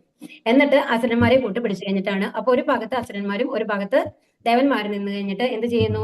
കടയാൻ തുടങ്ങുകയാണ് കേട്ടോ, ഇങ്ങനെ വലിക്കാൻ തുടങ്ങുകയാണ്. അപ്പൊ അത് കഴിഞ്ഞ് എന്താ ഉണ്ടാവണമെന്നുണ്ടെങ്കിൽ, അപ്പൊ ആദ്യം തന്നെ തലഭാഗം ദേവന്മാർക്കും വാലുഭാഗം അസുരന്മാർക്കുമാണ് കൊടുക്കുക ഭഗവാൻ അറിയാം അസുരന്മാരെ സ്വഭാവമാണ് പറയുന്നത്.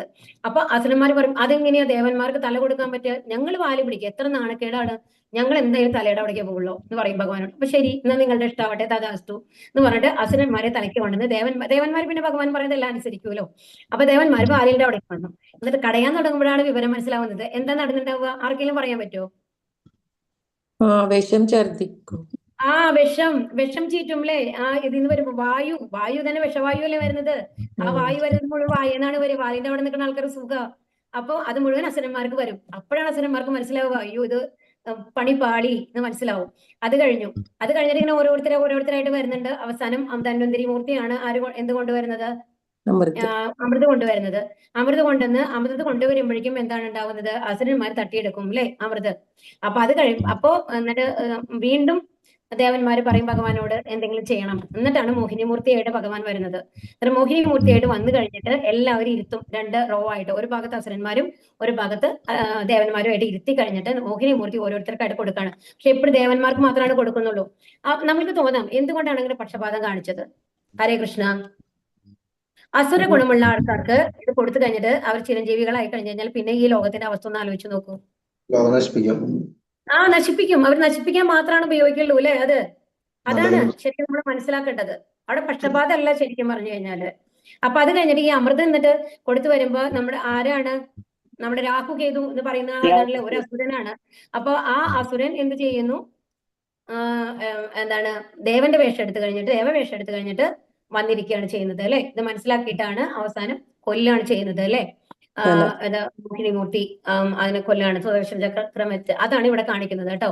അപ്പൊ ഏത് തരത്തില് നമ്മൾ അസുരഗുണം ഉള്ള ആൾക്കാര് എന്ത് ചീറ്റിംഗ് ചെയ്ത് കഴിഞ്ഞു കഴിഞ്ഞാലും അതിന് ശാശ്വതമായിട്ടുള്ള ഒരു ഇതിൽ കുറച്ച് നാൾ അവര് എന്താണ് നമ്മൾ പറയില്ലേ, എന്താണ് ദുഷ്ടന്മാരെയൊക്കെ ഭഗവാൻ പന പോലെ വളർത്തും, അത് കഴിഞ്ഞിട്ട് നശിപ്പിക്കും എന്ന്. അതുപോലെയാണ് ആദ്യമൊക്കെ അവർ വളരെ നല്ലതായിട്ട് ഇരുന്ന് കഴിഞ്ഞു കഴിഞ്ഞാലും അവസാനം നാശം തന്നെയാണ് ഉണ്ടാവുക എന്നുള്ളത് മനസ്സിലാക്കണം. താനേഹം ദിശത ക്രൂരാൻ സംസാരേഷു നരാധമാൻ ക്ഷിപാമ്യാജ ശ്രമശുഭ നാസുരീഷ്വേവ യോനിഷു. ഈർഷ്യാലുക്കളും ദുർബുദ്ധികളുമായ ഈ മനുഷ്യാധമന്മാരെ ഭൗതിക ജീവിത സാഗരത്തിലെ ആസുര യോനികളിൽ തന്നെ ഞാൻ വീണ്ടും ജനിപ്പിക്കുന്നു. അപ്പൊ എന്താണ് ഇങ്ങനത്തെ ആൾക്കാര് വീണ്ടും അസുര ഗുണത്തിൽ തന്നെ പോകുള്ളൂ, വീണ്ടും പാതാള ലോകങ്ങളിലാണ് ജനിക്കുള്ളൂ. അവർക്ക് വീണ്ടും അതായത് പിന്നെ ഒരു മനുഷ്യ ജന്മത്തിലേക്കൊക്കെ വരിക എന്ന് പറഞ്ഞാൽ ഭയങ്കര കഷ്ടമാണ് എന്നാണ് ഇവിടെ ഭഗവാൻ പറയുന്നത്. ആസുരീം യോനിമാപന്ന മൂഢാ ജന്മനി ജന്മനി മാമ പ്രാപ്യൈവ കൗന്ദേയ തതോ യാന്ത്യധമാം ഗതിം. ഹേ കുന്തിപുത്ര, ആസുര ജീവഗണങ്ങളിൽ അനേകം തവണ ജന്മം എടുത്ത ശേഷവും ഇത്തരക്കാർ ഒരിക്കലും എന്റെ അടുത്തെത്തുകയില്ല. മനസ്സിലായോ? അസുരഗുണം വീണ്ടും വീണ്ടും അവർ അതേ ഗുണം തന്നെയാണ് കാണിക്കുക. പിന്നെ എങ്ങനെയാണ് ഭഗവാന്റെ അടുത്ത് എത്തുക? ഭഗവാന് കരുണയില്ലാണ്ടല്ല, നമ്മൾ കാണിക്കുന്ന പ്രവൃത്തികൾ അത് ഇപ്പോ നമ്മുടെ സ്വന്തം മക്കളാണെന്നുണ്ടെങ്കിലും ബോധമില്ലാണ്ട് ആയുധം എടുത്തുകൊണ്ട് നമ്മളെ ഉപദ്രവിക്കുന്നു എന്ന് വെച്ചോളൂ.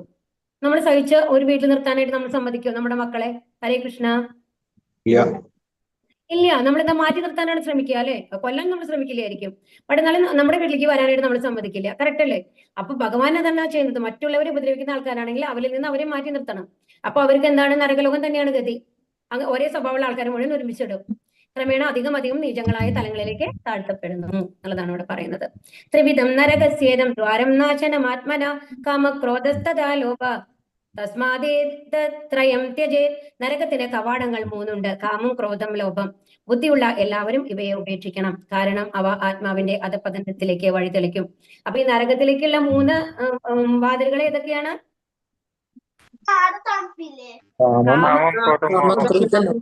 ലോഭം. ഇത് ഇമ്പോർട്ടന്റ് ആണ് കേട്ടോ. കാമം എന്ന് പറയുന്നത് നമ്മുടെ എല്ലാ ആഗ്രഹങ്ങളും. ആഗ്രഹങ്ങൾ സാധിക്കാതെ വരുമ്പോൾ നമുക്ക് ദേഷ്യം വരുന്നു. ആ ദേഷ്യം വരുമ്പോൾ നമ്മൾ എന്ത് ചെയ്യുന്നു? ബുദ്ധിയില്ലാതെ എല്ലാ പ്രവൃത്തികളും ചെയ്യും. ലോഭം, മറ്റുള്ളവരെ എന്ന് പിടിച്ചു വാങ്ങുക എന്നുള്ള ലെവലിലേക്ക് നമ്മൾ പോവുകയാണ്. അതാണ് കാമം, ക്രോധം, ലോഭം എന്നതുകൊണ്ട് ഉദ്ദേശിക്കുന്നത്. അപ്പൊ ഇതെല്ലാം എന്തിനാണ് വഴിതെളിക്കുന്നത്? ആത്മാവിന്റെ അധപതനത്തിലേക്ക് വഴിതെളിക്കും എന്നാണ് പറയുന്നത്. ഏതേർ വിമുക്ത കൗന്ദേയ തമോദ്വാരേ സ്ത്രീഭിർനരക ആചരത്യാത്മനിശ്രേയ സതതോയാദീ പരാം ഗതിം. കുന്തിപുത്ര, ഈ 3 നരകദ്വാരങ്ങളിൽ നിന്ന് രക്ഷ പ്രാപിച്ചവർ ആത്മസാക്ഷാത്കാരത്തിന് ഉതകുന്ന കർമ്മങ്ങൾ ചെയ്ത് ക്രമേണ പരമപദത്തിലെത്തും. അപ്പൊ ഈ നമ്മൾക്ക് കാമമില്ല, ക്രോധമില്ല, മോഹമില്ല, അതായത് ഓവറായിട്ടുള്ള ആഗ്രഹങ്ങൾ. നമ്മൾ കാമം എന്ന് പറഞ്ഞു കഴിഞ്ഞാൽ ഒരാഗ്രഹം ഉണ്ടാവരുത്, വിരക്തി വേണമെന്നല്ല ഉദ്ദേശിക്കുന്നത്. നമ്മളുടെ നിലനിൽപ്പിന് വേണ്ടിയുള്ള ആഗ്രഹങ്ങൾ നമ്മൾക്ക് ഉണ്ടാവാം. അമിതമായ ആഗ്രഹങ്ങൾ ഉണ്ടാവാൻ പാടില്ല. അമിതമായ ആഗ്രഹങ്ങൾ എന്ന് പറയുന്നതാണ് മറ്റുള്ളവരെക്കാളും മേലെ പോകണം എന്നുള്ളതൊക്കെ അമിതമായിട്ടുള്ള ആഗ്രഹങ്ങളല്ലേ. ഒരു കമ്പാരിസൺ അവിടെ വരാൻ പാടില്ല. നമ്മുടെ ജീവിതം വേറെ, മറ്റുള്ളവരുടെ ജീവിതം വേറെ എന്നുള്ളത് തിരിച്ചറിയാനുള്ള ബോധം നമ്മൾക്ക് ഉണ്ടാവണം.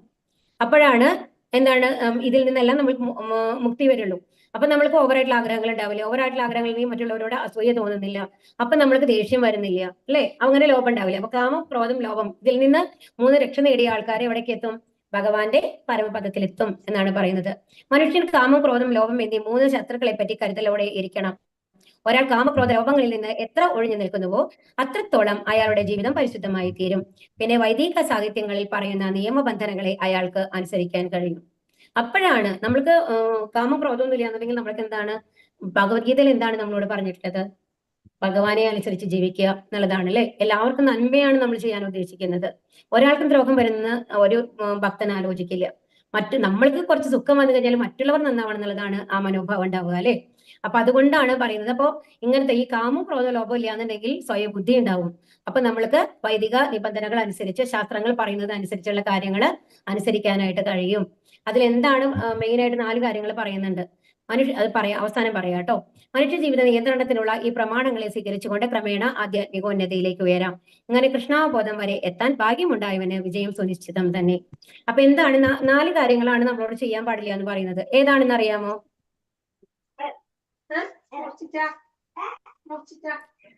ശാസ്ത്രവിധിമുത്സൃജ്യ വർത്തതേ കാമകാരതഃ ന സാ സിദ്ധിമവാപ്നോതി ന സുഖം ന പരാം ഗതിം. ശാസ്ത്രവിഹിതങ്ങളായ വചനങ്ങളെ കണക്കിലെടുക്കാതെ തന്നിഷ്ടം പോലെ പ്രവർത്തിക്കുന്നവർക്ക് പരിപൂർണതയോ പരമലക്ഷ്യപ്രാപ്തിയോ സുഖം പോലുമോ നേടാനാവില്ല എന്നുള്ളതാണ്. അതായത് നമ്മളുടെ ഇഷ്ടത്തിന് നമ്മൾ ചെയ്യുന്നു. എന്റെ ഇഷ്ടത്തിനാണ് എല്ലാ കാര്യങ്ങളും ഞാൻ ചെയ്യുന്നത് എന്ന് വിചാരിച്ചു കഴിഞ്ഞാലും സംതൃപ്തി ലഭിക്കില്ല എന്നാണ് പറയുന്നത്. ഇവിടെ നമ്മൾക്ക് ഇഷ്ടത്തിന് ചെയ്യുന്ന കാര്യങ്ങളാണ് ഇവിടെ പറയുന്നത്. എന്തൊക്കെയാണ് ഇവിടെ കൊടുത്താണെന്ന് അറിയാമോ? ചൂത് കളിക്കുന്നത്, പിന്നെന്താണ് എന്ന് പറയുന്നത്? അവിഹിത ബന്ധങ്ങൾ. അതായത് നമ്മൾ ഒരു ഭാര്യ ഉണ്ടാവും, അത് കൂടാണ്ട് വേറെ ആൾക്കാരുമായിട്ടുള്ള, വേറെ സ്ത്രീകളുമായിട്ടുള്ള ബന്ധങ്ങൾ, അതൊക്കെയാണ് ആദ്യത്തെ അവിഹിത ബന്ധം പറഞ്ഞിട്ടുണ്ട്. ഗാംബ്ലിംഗ് എന്ന് പറഞ്ഞാൽ എന്താണ്? ഈ ചൂത് കളിക്കുക, അങ്ങനത്തെ കാര്യങ്ങളൊക്കെ, ചീട്ട് കളിക്കുക, അങ്ങനത്തെ കാര്യങ്ങളൊക്കെ, പൈസക്ക് ചീട്ട് കളിക്കുക എന്നൊക്കെ പറയില്ലേ, അങ്ങനത്തെ കാര്യങ്ങളാണ്. പിന്നെ എന്താണ്? മദ്യപാനം, അങ്ങനത്തെ കാര്യങ്ങളൊക്കെ ഉണ്ടല്ലോ, അതാണ് ഇൻടോക്സിക്കൻസ് എന്ന് പറയുന്നത് കേട്ടോ. അതിനെന്താ പറയുന്നത് മലയാളത്തില്? മദ്യപാനം, ചൂതുകളി, അവിഹിത ബന്ധങ്ങൾ, മദ്യപാനം തന്നെയാണ് പറയുന്നത്. പിന്നെ നോൺ വെജ് കഴിക്കുന്നത്, മാംസം ഭക്ഷിക്കുന്നത്.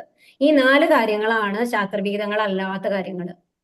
ഇതിനെയാണ് യമ എന്ന് പറയുന്നത്. ഇത് നമ്മൾ ചെയ്യാൻ പാടില്ല എന്നാണ് ശാസ്ത്രങ്ങൾ നമ്മളോട് പറയുന്നത്. അപ്പൊ നമ്മളൊക്കെ ഇതിനു മുമ്പ് നമ്മൾ പറഞ്ഞു അല്ലെ, ഒരു ക്ലാസ്സിൽ നമ്മൾ പറയുണ്ടായിരുന്നു എന്തുകൊണ്ടാണ് മറ്റു ജീവികളെ നമ്മൾ ഉപദ്രവിക്കാൻ പാടില്ലാത്തത് എന്നുള്ളത്. എല്ലാം നമ്മുടെ ആത്മാവ് വേറൊരു ശരീരം സ്വീകരിച്ചിട്ടുള്ളതാണ്. അപ്പൊ നമ്മുടെ മക്കൾക്കാണെന്നുണ്ടെങ്കിൽ ഒരു കൈയിന്റെ വിരലിൽ നമ്മൾക്കൊന്ന് മുറിഞ്ഞു ഒന്ന് കാണുമ്പോഴേ നമ്മൾക്ക് ടെൻഷൻ വരും. കുറച്ച് ഡീപ്പായിട്ട് എന്തെങ്കിലും വന്നു കഴിഞ്ഞാൽ നമ്മൾ ഉടനെ ഡോക്ടറെ അടുത്ത് കൊണ്ടുപോകും അല്ലെ? കൊണ്ടുപോകില്ലയോ? കൊണ്ടുപോകും. തീർച്ചയായിട്ടും കൊണ്ടുപോകും അല്ലെ? കാരണം വേഗം മാറണം, കുട്ടി സങ്കടപ്പെടുന്നത് നമ്മൾക്ക് കാണാൻ പറ്റില്ല. അപ്പൊ അതുപോലെയുള്ള ഓരോ ജീവികൾക്കും ഏതാണ് നമ്മളുടെ പോലെ ഇത് അത്രയും കോൺഷ്യസ്നെസ്, നമ്മൾ അത്രയും ഹയർ ലെവൽ അല്ല അവർക്ക് ഉള്ളത് എന്നുണ്ടെങ്കിലും ഓരോരുത്തർക്കും അവരുടെ മക്കളോട് നമ്മൾ ഇതിനു മുമ്പ് പറഞ്ഞു, മത്സ്യങ്ങൾ എങ്ങനെയാണ് നോട്ടത്തിൽ കൂടിയാണ് കുട്ടികളെ ഇതാവുന്നത്. ഒരു മുട്ടയിട്ട് കഴിഞ്ഞു കഴിഞ്ഞാൽ അതുമ്മ തന്നെയായിരിക്കും ആ ശ്രദ്ധ ഉണ്ടാവുക. അതൊക്കെ നമ്മൾ പറഞ്ഞു അല്ലെ? ആമയുടെ കാര്യമൊക്കെ പറഞ്ഞില്ലേ നമ്മള്? അപ്പൊ അവർക്കും ആ ബോധമുണ്ട്, നമ്മുടെ കുട്ടികളാണ്, അങ്ങനത്തെ ബോധങ്ങളുണ്ട്. അല്ലാന്നുണ്ടെങ്കിൽ ഇപ്പൊ നമ്മൾ പറഞ്ഞു ധൃതരാഷ്ട്രർക്ക് ശാപം കിട്ടിയെന്ന്. അതെന്തുകൊണ്ടാണ്? ആ തള്ളപ്പക്ഷിയുടെയും തന്തപ്പക്ഷിയുടെയും മുമ്പിൽ വെച്ച് 100 മുട്ടകൾ നശിപ്പിച്ച കാരണം കൊണ്ടാണ്. അവർക്ക് ആ ദുഃഖം വന്നിട്ടില്ലേ? അപ്പൊ എല്ലാവർക്കും ദുഃഖമുണ്ട്. അപ്പൊ നമ്മൾ നശിപ്പിക്കുക എന്ന് പറയുന്നത് വേറെ ഒരു ജീവനെയാണ്. അത് എന്തിനു വേണ്ടിയിട്ടാണെങ്കിൽ വേറെ വഴിയില്ല. അപ്പൊ ഒരു പാമ്പ് എന്നെ കടിക്കാൻ വന്നു കഴിഞ്ഞാൽ തീർച്ചയായിട്ടും ഞാൻ രക്ഷാർത്ഥം അതിനെ കൊല്ലണം, ഉറപ്പാണ്. വേറെ വഴിയില്ല, അല്ലെങ്കിൽ എന്റെ ജീവൻ പോകും. അത് തെറ്റല്ല. പക്ഷെ ഒരു നേരത്തെ രുചിക്ക് വേണ്ടിയിട്ടാണ് നമ്മൾ ഇത്രയും നോൺ വെജ് ഒക്കെ നമ്മൾ കഴിക്കുന്നത് അല്ലെ? ഒരു നേരത്തെ രുചിയല്ലേ ഉള്ളൂ. അത് കഴിഞ്ഞു കഴിഞ്ഞാൽ പിറ്റേ ദിവസത്തേക്ക് അതിന് എന്തെങ്കിലും നമ്മളുടെ ബാക്കി നിൽക്കുന്നുണ്ടോ? ഇല്ല. അപ്പൊ നമ്മൾ രുചിയോടുകൂടി കഴിക്കണം. വായ്ക്ക് രുചി വേണമെന്നുള്ളതാണ് നമ്മൾ ആലോചിക്കുന്നത്. ആ ദേഹത്തിന് നല്ലതാണെന്നും കൂടി നമ്മൾ ആലോചിക്കാറില്ല അല്ലെ? അപ്പൊ അങ്ങനത്തെ കാര്യങ്ങൾ ശരിക്കും നിഷിദ്ധമാണെന്നാണ് ശാസ്ത്രങ്ങൾ പറയുന്നത്. നമ്മളുടെ ഒരു നേരത്തെ തൃപ്തിക്ക് വേണ്ടിയിട്ട് കുറച്ചു നേരത്തെ അത് ശാശ്വതമല്ല, അത് നമ്മൾക്കും അറിയാം അല്ലെ? അത് കഴിഞ്ഞിട്ട് എന്തെങ്കിലും ഫുഡ് പോയ്സൺ വന്നു കഴിഞ്ഞാൽ നമുക്ക് അതിനോട് വെറുപ്പമാണ് വരുന്നത്. ഇതൊക്കെ നമ്മൾക്ക് അറിയാം. എന്നാലും അതിനോടൊരു ആകർഷണം നമ്മൾക്ക് ഉണ്ട് അല്ലെ? അപ്പൊ ഈ കാര്യങ്ങളൊക്കെ നമ്മൾ ഉപേക്ഷിക്കണം എന്നാണ് കേട്ടോ പറയുന്നത് ശരിക്കും ശാസ്ത്രങ്ങളിൽ. കഴിഞ്ഞാൽ നല്ലത്. പഴകിയ ആൾക്കാർക്ക് അത്ര എളുപ്പമല്ല. പിന്നെ ഭഗവാൻ അതിനുള്ള ബുദ്ധി തരും. നമ്മൾ വിചാരിക്കുക ഭഗവത്ഗീത പഠിച്ചു ഹരകൃഷ്ണ മതം ചെല്ലാൻ തുടങ്ങി കഴിയുമ്പോൾ ഭഗവാൻ തന്നെ അതിനുള്ള വഴികൾ നമ്മൾക്ക് തരും. അതുകൊണ്ട് ഇന്ന് തന്നെ പോയിട്ട് ഇതെല്ലാം ഞാൻ ചെയ്യുന്നില്ല എന്നുള്ള ശബ്ദം എടുക്കാനൊന്നും ആരോടും പറയുന്നില്ല. ബട്ട് അത് തെറ്റാണ് എന്നുള്ളത് നമ്മൾ മനസ്സിലാക്കിയിരിക്കണമല്ലോ. അതുകൊണ്ടാണ് നിങ്ങൾക്ക് പറഞ്ഞു തരുന്നത്. അപ്പൊ ഈ 4 കാര്യങ്ങൾ നമ്മൾ ചെയ്യാൻ പാടില്ല എന്നാണ് കേട്ടോ പറയുന്നത്. ഹരേ കൃഷ്ണ. ഇവിടെ പല തരത്തിലുള്ളതാണ്. രാവണനെ വധിക്കുന്നത് എല്ലാം ഭഗവാന്റെ പല ലീലകളാണ് കാണിക്കുന്നത്. ഇത് എന്താണ് ഹോഴ്സ് ഡീമൺ എന്ന് പറഞ്ഞിട്ടുള്ളത് അല്ലെ? അഘാസുരനോ അതേ വധിക്കുന്നതൊക്കെയാണ് ഇവിടെ കാണുന്നത്. തസ്മാത് ശാസ്ത്രം പ്രമാണം തേ കാര്യകാര്യ വ്യവസ്ഥിതൗ ജ്ഞാത്വാ ശാസ്ത്രവിധാനോക്തം കർമ്മ കർത്തും വിഹാർഹസി. എന്ത് ചെയ്യണം, എന്ത് ചെയ്യാൻ പാടില്ല എന്ന ധർമ്മശാസ്ത്രങ്ങളുടെ അടിസ്ഥാനത്തിൽ ഒരാൾ മനസ്സിലാക്കണം. അപ്പൊ എന്താണ് നമുക്ക് ചെയ്യാൻ പറ്റുക, എന്താണ് ചെയ്യാണ്ടാത്തത് എന്നുള്ളത് ഭഗവത്ഗീതയോ ഭാഗവതോ അങ്ങനെ ശാസ്ത്രങ്ങൾക്കനുസരിച്ച് നമ്മൾ ചെയ്യാൻ പഠിക്കണം എന്നാണ് ഇവിടെ പറയുന്നത്. ഈ നിബന്ധനകൾ പഠിച്ചറിഞ്ഞ ശേഷം മാത്രം പ്രവർത്തിക്കുക. തന്മൂലം ക്രമേണ ഉന്നതി പ്രാപിക്കും. അപ്പൊ തീർച്ചയായിട്ടും ഇത് നമ്മൾ ചെയ്യാൻ തുടങ്ങി കഴിഞ്ഞാൽ സാധനാ ഭക്തി അല്ലെ? നമ്മൾ പറഞ്ഞു നവവിധ ഭക്തി, ശ്രവണം, കീർത്തനം, വിഷ്ണു സ്മരണം, പാദസേവനം, ഇതൊക്കെ നമ്മൾ പറഞ്ഞു അല്ലെ? അതുപോലെ തന്നെ ABCD നമ്മൾ പറഞ്ഞു അല്ലെ? ഭക്തര സംഘത്തിൽ ഉണ്ടാവുക. അപ്പൊ ഈ നിബന്ധനകളൊക്കെ അനുസരിച്ചുകൊണ്ട് നമ്മൾ പ്രവർത്തിക്കാൻ തുടങ്ങി കഴിഞ്ഞാൽ, ഭഗവാനെ റെഗുലർ ആയിട്ട് നാമം ജപിക്കാൻ തുടങ്ങി കഴിഞ്ഞാൽ തീർച്ചയായിട്ടും നമ്മൾ ഉന്നതിയിലെത്തും എന്നാണ് ഇവിടെ പറയുന്നത്. ഭഗവത്ഗീതയിലൂടെ കൃഷ്ണനെ അറിയുകയും കൃഷ്ണാബോധം ഉൾക്കൊള്ളുകയും ചെയ്ത് ഭക്തിയുത സേവനത്തിൽ മുഴുകുന്നവൻ വേദസംഹിതകൾക്ക് നൽകാവുന്നത്ര അത്യുത്കൃഷ്ട ജ്ഞാനം അത്രയും നേടിക്കഴിഞ്ഞു. ശ്രീ ചൈതന്യ മഹാപ്രഭു ഈ പ്രക്രിയ അത്യന്തം ലളിതമാക്കിയിട്ടുണ്ട്. ഹരേ കൃഷ്ണ കൃഷ്ണ കൃഷ്ണ ഹരേ ഹരേ, ഹരേ രാമ രാമ രാമ ഹരേ ഹരേ എന്ന മഹാമന്ത്രം ജപിക്കുവാനും ഭഗവത് സേവനത്തിൽ ഭക്തിപൂർവ്വം ഏർപ്പെടാനും ഭഗവത് പ്രസാദം ഭക്ഷിക്കാനുമാണ് അദ്ദേഹം ജനങ്ങളോട് ഉപദേശിച്ചത്. അപ്പൊ ഇതിൽ നമ്മൾ ചൈതന്യ മഹാപ്രഭു നമ്മളോട് എന്താ പറയണെന്നുണ്ടെങ്കിൽ, എന്ത് ഭക്ഷണം നമ്മൾ ഭഗവാൻ വെച്ചിട്ടെടുക്കുക. നമ്മൾ ചോറുണ്ടാക്കുന്നു, കൂട്ടാനുണ്ടാക്കുന്നു, എല്ലാം ഭഗവാന് സമർപ്പിച്ചെടുക്കുക. പക്ഷെ അങ്ങനെയാകുമ്പോൾ നമ്മൾ സാത്വികമായിട്ടുള്ളത് ഉള്ളി, വെളുത്തുള്ളി ഇതൊന്നും നമുക്ക് ഉപയോഗിക്കാൻ പാടില്ല. അപ്പൊ ഇസ്കോളിൽ നമ്മൾ അതൊന്നും ഉപയോഗിക്കുന്നില്ല. അപ്പൊ നമ്മൾ 3 നേരം എന്താ ചെയ്യുന്നത്? നമ്മൾ എന്ത് രാവിലെ ടിഫിൻ ഉണ്ടാക്കി കഴിഞ്ഞാലും അത് ഭഗവാന് വെക്കും, ഭഗവാന് സമർപ്പിച്ചിട്ട് നമ്മൾ എടുക്കുന്നു. അതുപോലെ ഉച്ചയ്ക്കാണെങ്കിലും നമ്മൾ ലഞ്ച്, വൈകുന്നേരം ആണെങ്കിലും ഫ്രൂട്ട്സ് ആണെങ്കിലും നമ്മൾ ഭഗവാന് വെച്ചെടുക്കുകയാണ് ചെയ്യുന്നത്. അപ്പൊ നമ്മൾക്ക് പാപങ്ങൾ ഉണ്ടാവില്ല എന്നാണ് പറയുന്നത്. അതിന്റെ കാരണം നമ്മൾ ഇതിനു മുമ്പ് പറഞ്ഞിട്ടുണ്ടായില്ലേ? എന്താ കാരണം? നമ്മൾ കുക്ക് ചെയ്യുമ്പോഴാണെന്നുണ്ടെങ്കിൽ ഒരുപാട് ജീവജാലങ്ങൾ നമ്മൾ കൊല്ലുന്നുണ്ട്, മൈന്യൂട്ട് ആയിട്ടുള്ളത് നമ്മൾ അറിയാതെ. അതുപോലെ തന്നെ ചെടികളാണെങ്കിലും ജീവനുള്ളതാണ്, ചെടിയിൽ നിന്നാണ് പറിക്കുന്നത് അല്ലെ? അപ്പൊ നമ്മൾക്ക് ജീവൻ കൊടുക്കാൻ നമ്മൾക്ക് കഴിവില്ല. നമുക്ക് തിരിച്ച് ജീവൻ കൊടുക്കാനുള്ള കഴിവുണ്ടോ നമ്മൾക്ക്? ഹരേ കൃഷ്ണ. ഇല്ല അല്ലേ? നമ്മൾക്ക് ആർക്കെങ്കിലും, നമുക്ക് ഏതെങ്കിലും ഒരു ഉറുമ്പിനെ കൊന്നു കഴിഞ്ഞാലും ആ ഒരു ഉറുമ്പിന് ജീവൻ കൊടുക്കാനായിട്ട് നമുക്ക് സാധിക്കുമോ? ഇല്ല അല്ലെ, നമുക്ക് സാധിക്കില്ല. പക്ഷെ ഭഗവാനോ സാധിക്കും. സാധിക്കും. അപ്പൊ നമ്മൾ എന്താ ചെയ്യണം? അത് സാധിക്കുന്ന ഭഗവാന് നമ്മുടെ പാപങ്ങളെ മുഴുവൻ കൊടുക്കുകയാണ്. മനസ്സിലാവണ്ടേ? എല്ലാം ഭഗവാന് സമർപ്പിക്കുകയാണ്. ഭക്ഷണം ഭഗവാന് സമർപ്പിക്കുന്നു. അപ്പൊ ആ ഭക്ഷണം മൂലം നമ്മൾക്ക് വന്ന പാപങ്ങളോ നമ്മൾ അറിയാതെ ചെയ്തു പോയ പാപങ്ങൾ മുഴുവൻ ആരാണ് ഏറ്റെടുക്കുന്നത്? ഭഗവാനാണ് ഏറ്റെടുക്കുന്നത്. അപ്പൊ ഭഗവാന് നമ്മൾ ഏതെങ്കിലും അറിയാതെ ഏതെങ്കിലും ജീവിയെ കൊന്നിട്ടുണ്ടെങ്കിൽ അതിനെ പുനഃസൃഷ്ടിക്കാൻ ഭഗവാന് കഴിയും. അപ്പൊ നമ്മൾ ഭഗവാനെ ഏൽപ്പിക്കുകയാണ് ആ കാര്യം. അതാണ് ചെയ്യുന്നത് സത്യം പറഞ്ഞു കഴിഞ്ഞാല്. അപ്പൊ അതുകൊണ്ടാണ് ഭഗവാന് സമർപ്പിച്ച് ചെയ്യുന്ന ഏത് കാര്യങ്ങൾക്കും പാപമില്ല എന്ന് പറയുന്നത്, പുണ്യങ്ങളും ഇല്ല. നമ്മൾ ഈ ഭൗതിക ലോകത്തേക്ക് പിന്നെ വരണ്ട എന്ന് പറയുന്നത്. അപ്പൊ കഴിയുന്നതും എന്തെങ്കിലും, ഇപ്പൊ പൂർണ്ണമായിട്ട് സാധിക്കില്ലെങ്കിലും എന്തെങ്കിലും ഭഗവാന് നമ്മൾ വെച്ച് പ്രസാദമായിട്ട് ദിവസം നമ്മൾ സ്വീകരിക്കണം. ഒരു വെള്ളമെങ്കിൽ, തുളസി വെള്ളമെങ്കിലും ഭഗവാന് തീർത്ഥമായിട്ട് നമ്മൾ കഴിക്കാൻ പഠിക്കുക. രാവിലെ തന്നെ ഏറ്റവും ആദ്യം ചെയ്യുന്നത് ഭഗവാന്റെ ഒരു ഇതായിട്ട് നമ്മൾ സ്വീകരിക്കാൻ പഠിക്കുക. ഒരു കൽക്കണ്ടോ എന്തെങ്കിലും ഒന്ന് ഭഗവാനെ നേദിക്കാനായിട്ട് ശ്രമിക്കുക. ഹരേ കൃഷ്ണ മന്ത്രം മുടങ്ങാതെ ജപിക്കുക. പിന്നെ അതിനുള്ള ബുദ്ധിയും, ദദാമി ബുദ്ധി യോഗം എന്നല്ലേ ഭഗവാൻ പറയുന്നത്. ഭഗവാൻ തന്നെ ആ ബുദ്ധി നമ്മൾക്ക് തരും ഭഗവാനിലേക്ക് എത്താനുള്ളത്. ഹരേ കൃഷ്ണ കൃഷ്ണ കൃഷ്ണ ഹരേ ഹരേ, ഹരേ രാമ രാമ രാമ ഹരേ ഹരേ. ഹരേ കൃഷ്ണ. ചോദ്യങ്ങള് പറഞ്ഞോളൂ കേട്ടോ. ഏതാണ് ആദ്യത്തെ ചോദ്യം? ദിവ്യപ്രകൃതിയാൽ 26 ഗുണങ്ങൾ ഏതെല്ലാം? എത്ര ഗുണങ്ങളാണുള്ളത്? 26 ഗുണങ്ങളാണല്ലേ. ഏതൊക്കെയാണ്? പറഞ്ഞോളൂ. ആദ്യത്തെ ശ്ലോകത്തിന്റെ വിവർത്തനാണ് അതല്ലേ. നിർഭയത, അസ്തിത്വത്തിന്റെ ശുദ്ധി, നിർഭയത, ആധ്യാത്മിക ദാനം, ആത്മനിയന്ത്രണം, യജ്ഞം, വേദപഠനം, തപസ്, ലാളിത്യം, അഹിംസ, സത്യം, ക്രോധമില്ലായ്മ, ത്യാഗം, ശാന്തി, സർവജീവികളോടും കാരുണ്യം, ലോഭമില്ലായ്മ, മൃദുല സ്വഭാവം, വിനയം, സ്ഥിരനിശ്ചയം, തേജസ്, ക്ഷമ, ധൈര്യം, ശൗചം, അസൂയാരാഹിത്യം, ബഹുമതിക്കുള്ള വാഞ്ചയില്ലായ്മ, ഇതാണ് ഗുണങ്ങൾ. ഇനി അടുത്ത ചോദ്യം എന്താണ്? അർജുനൻ ഏത് ഗുണത്തിൽ പിറന്നവനാണ്? അർജുന ഏത് ഗുണത്തിലാണ്? ദൈവിക ഗുണത്തിലാണുള്ളത് അല്ലെ. ഇനി അടുത്തത് എന്താണ്? അസുരന്മാരുടെ ഗുണങ്ങളാണ് ചോദിച്ചത്. ശ്ലോകം 20 അല്ലേ? ശ്ലോകം 20 അല്ലേ പറഞ്ഞാണ് അടുത്തത്. ഓക്കെ, 20ാമത്തെ ശ്ലോകത്തിൽ എന്താ പറഞ്ഞിട്ടുള്ളത്? അതല്ല അടുത്ത ചോദ്യം. ജീവഗണങ്ങളിൽ അതെ, ഒരു സ്വഭാവത്തിലുള്ളവരെ അനേക തവണ ജന്മം എടുത്തു കഴിഞ്ഞാലും അവരെ ഇതിലാണ് ജയിക്കുക? ഭഗവാന്റെ അടുത്ത് എത്താൻ പറ്റില്ല. അധികവും നീചമായ തലങ്ങളിലേക്ക് താഴ്ത്തപ്പെടും എന്നാണ് പറയുന്നത് അല്ലെ. അതൊരു സ്വഭാവമുള്ള ആൾക്കാർ ഭഗവാന്റെ അടുത്തേക്ക് ഭഗവാൻ കൊണ്ടുപോകില്ല എന്നുള്ളതാണ് പറയുന്നത്. ഇനി അടുത്ത ചോദ്യം എന്താണ്?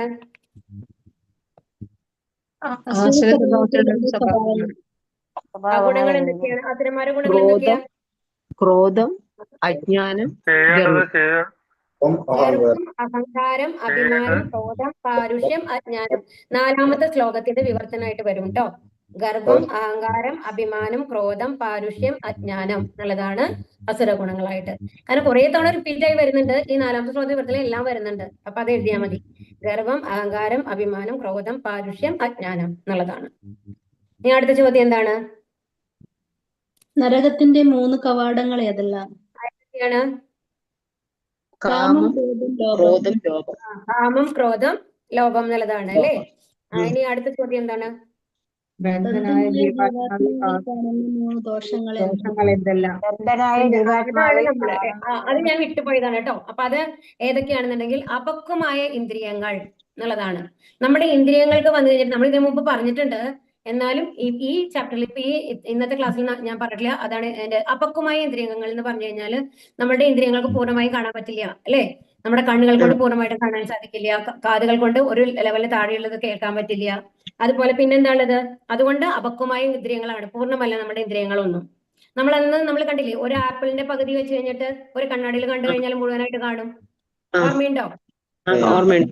അപക്വമായ ഇന്ദ്രിയങ്ങളാണ്. പിന്നെയോ വഞ്ചനാ പ്രവണത, നമ്മൾ മറ്റുള്ളവരെ വഞ്ചിക്കാനുള്ള പ്രവണത നമ്മൾക്കുണ്ട്. അതുപോലെ തന്നെ തെറ്റ് വരുത്തുവാനുള്ള പ്രവണതയുണ്ട്. നമ്മൾക്ക് തെറ്റ് ചെയ്യാനുള്ള ഒരു പ്രവണതയുണ്ട്. പിന്നെ വ്യാമോഹശീലം. വ്യാമോഹം എന്ന് പറഞ്ഞാൽ എന്താണ്? നമ്മൾ ചെയ്യുന്നതൊക്കെ ശരിയാണ് നമ്മൾ വിചാരിക്കും, പക്ഷെ ശരിയാവണമെന്നില്ല. ഇല്യൂഷനിലാണ് നമ്മുടെ മുമ്പിൽ കാണുന്നത് പലതും. അതാണ് പറഞ്ഞത്, ആപ്പിളിനെ കാണുന്നത് അതൊരു വ്യാമോഹമാണ്. കാരണം നമ്മൾ ഒരു ആപ്പിൾ ഫുൾ ആയിട്ടുള്ള ആപ്പിളാണ് നമ്മൾ കണ്ണാടിയിൽ വിചാരിക്കുന്നത്, പക്ഷെ അതെന്താണ് പകുതി കട്ടായിട്ടുള്ളതാണ് അല്ലേ. അതുപോലെ തന്നെ ഒരു പിക്ചർ കണ്ടപ്പോൾ നന്നായിട്ട് മൂവ് ആവണ മാതിരി നമ്മൾക്ക് തോന്നുന്നുണ്ട്, പക്ഷെ അത് മൂവ് ആവുന്നില്ല ശരിക്കും. അങ്ങനെയല്ലേ? ഇപ്പൊ നമ്മൾക്ക് സൂര്യനെ കാണുമ്പോൾ തന്നെ ചന്ദ്രനെ കാണുമ്പോഴേക്കും നമ്മൾക്ക് മൂവ് ആവുന്ന പോലെ തോന്നും അല്ലേ ശരിക്കും പറഞ്ഞാൽ. പക്ഷെ സൂര്യൻ ശരിക്കും മൂവ് ആവുന്നുണ്ടോ? ഇല്ല. നമ്മളാണ് ചുറ്റുന്നത് അല്ലെ, സൂര്യനെ ചുറ്റിക്കൊണ്ടിരിക്കുന്നത് അല്ലെ. അതൊക്കെ നമ്മൾക്ക് തോന്നുന്ന വ്യാമോഹമാണ്, നമ്മൾക്ക് പൂർണ്ണമായിട്ടുള്ള അറിവല്ല നമ്മൾക്ക് ലഭിക്കുന്നത്. അതാണ് പറയുന്നത് കേട്ടോ. അപ്പൊ എന്തൊക്കെയാണ്? അപ്പൊ അവിടെ 3 അല്ല ശരിക്കും 4 ആണ് ക്വസ്റ്റ്യനിൽ ഇടേണ്ടത് കേട്ടോ. 4 കാര്യങ്ങളാണ്.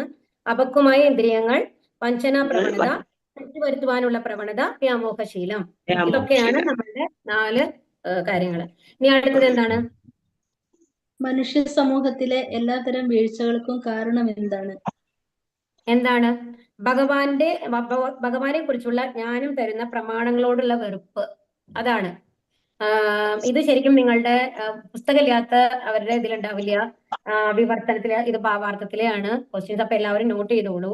എന്താണ്? ഭഗവാനെ കുറിച്ചുള്ള ജ്ഞാനം തരുന്ന പ്രമാണങ്ങളോടുള്ള വെറുപ്പാണ് മനുഷ്യ സമൂഹത്തിൽ എല്ലാ തരം വീഴ്ചകൾക്കും കാരണം. അതായത് നമ്മുടെ ശാസ്ത്രങ്ങളൊന്നും അവരനുസരിക്കുന്നില്ലല്ലോ, ശാസ്ത്രവിധികൾ അനുസരിക്കാത്ത ആൾക്കാരാണ് അല്ലെ. അപ്പൊ അത് കാരണം കൊണ്ട് ഈ ജ്ഞാനം തരുന്ന പ്രമാണങ്ങളുള്ള വെറുപ്പാണ് മനുഷ്യരുടെ വീഴ്ചകൾക്കുള്ള കാരണം. അവരതിനെ ആദരിക്കുന്നില്ല. അവര് എന്താ വിചാരിക്കുന്നത്? നമ്മൾ പറഞ്ഞില്ലേ മുമ്പ്, എന്നുവെച്ചാൽ എല്ലാം എന്തുകൊണ്ടാണ് ഉണ്ടാവുന്നത്? കാമം മാത്രമാണ് ഈ ലോകത്തുള്ള എല്ലാത്തിന്റെയും അടിസ്ഥാനം. അതുകൊണ്ട് നമ്മൾ ഒന്നിനെയും ഭഗവാൻ ഇല്ല, ശാസ്ത്രങ്ങളില്ല എന്നാണ് അവർ വിചാരിക്കുന്നത്. അപ്പൊ വൈദിക പ്രമാണങ്ങളോട് വെറുപ്പാണ് അവർക്ക്. ഇതാണ് അതിന്റെ കാരണം കേട്ടോ. ഇനി അടുത്തത് ഏതാണ്? ചൈതന്യ മഹാപ്രഭു ജനങ്ങളോട് ഉപദേശിച്ചത് എന്താണ്? മഹാമന്ത്രം ജപിക്കുക. അതറിയാലോ അല്ലേ? മഹാമന്ത്രം ഹരേ കൃഷ്ണ മഹാമന്ത്രം, ഹരേ മഹാമന്ത്രം കൃഷ്ണ ഹരേ ജപിക്കുക. കൃഷ്ണ കൃഷ്ണ കൃഷ്ണ ഹരേ ഹരേ, ഹരേ രാമ ഹരേ രാമ രാമ ഹരേ ഹരേ. ഭഗവത് സേവനത്തിൽ ഏർപ്പെടുക. ഇനിയുണ്ടോ? ചോദ്യം ഉണ്ടോ? കലിയുഗത്തിൽ ആരെല്ലാം തമ്മിലാണ് നടക്കുന്നത്? ആരൊക്കെ തമ്മിലാണ് ഇപ്പൊ ഒരു മത്സരം. ഒരു വ്യക്തിയിൽ തന്നെയുള്ള ആസുരിക സ്വഭാവവും ദൈവിക സ്വഭാവമാണ് നമ്മുടെ ഉള്ളിൽ തന്നെയാണ് ഉള്ളത് കേട്ടോ. ഈ കലിയുഗത്തിൽ വന്നിട്ട് അസുര പ്രകൃതിയും ദൈവിക സ്വഭാവമാണ്. അപ്പൊ ദൈവിക സ്വഭാവവും അസുര സ്വഭാവവും തമ്മിൽ ആണ് യുദ്ധം നടക്കുന്നത്. പക്ഷെ കലിയുഗത്തിന്റെ പ്രത്യേകത എന്താണ്? അത് ഒരാളുടെ ഉള്ളിൽ തന്നെ ഉണ്ടാവും. നല്ലതാണ്. ഹരേ കൃഷ്ണ. ഇനി എന്തെങ്കിലും ഡൗട്ട് ഉണ്ടോ? ചോദിച്ചോളൂ. വാഞ്ചാകൽപതരുഭ്യശ്ച കൃപാ സിന്ധുഭ്യോ ജപതിദാനം പാവനേഭ്യോ വൈഷ്ണവേഭ്യോ നമോ നമഃ. ആനന്ദ കോടി വൈഷ്ണവൃന്ദ കി ജയ്, പ്രഭുപാദി കി ജയ്, ഗുരു മഹാരാജ് കി ജയ്, ഗൗരി പ്രേമാനന്ദേ ഹരി ഹരി.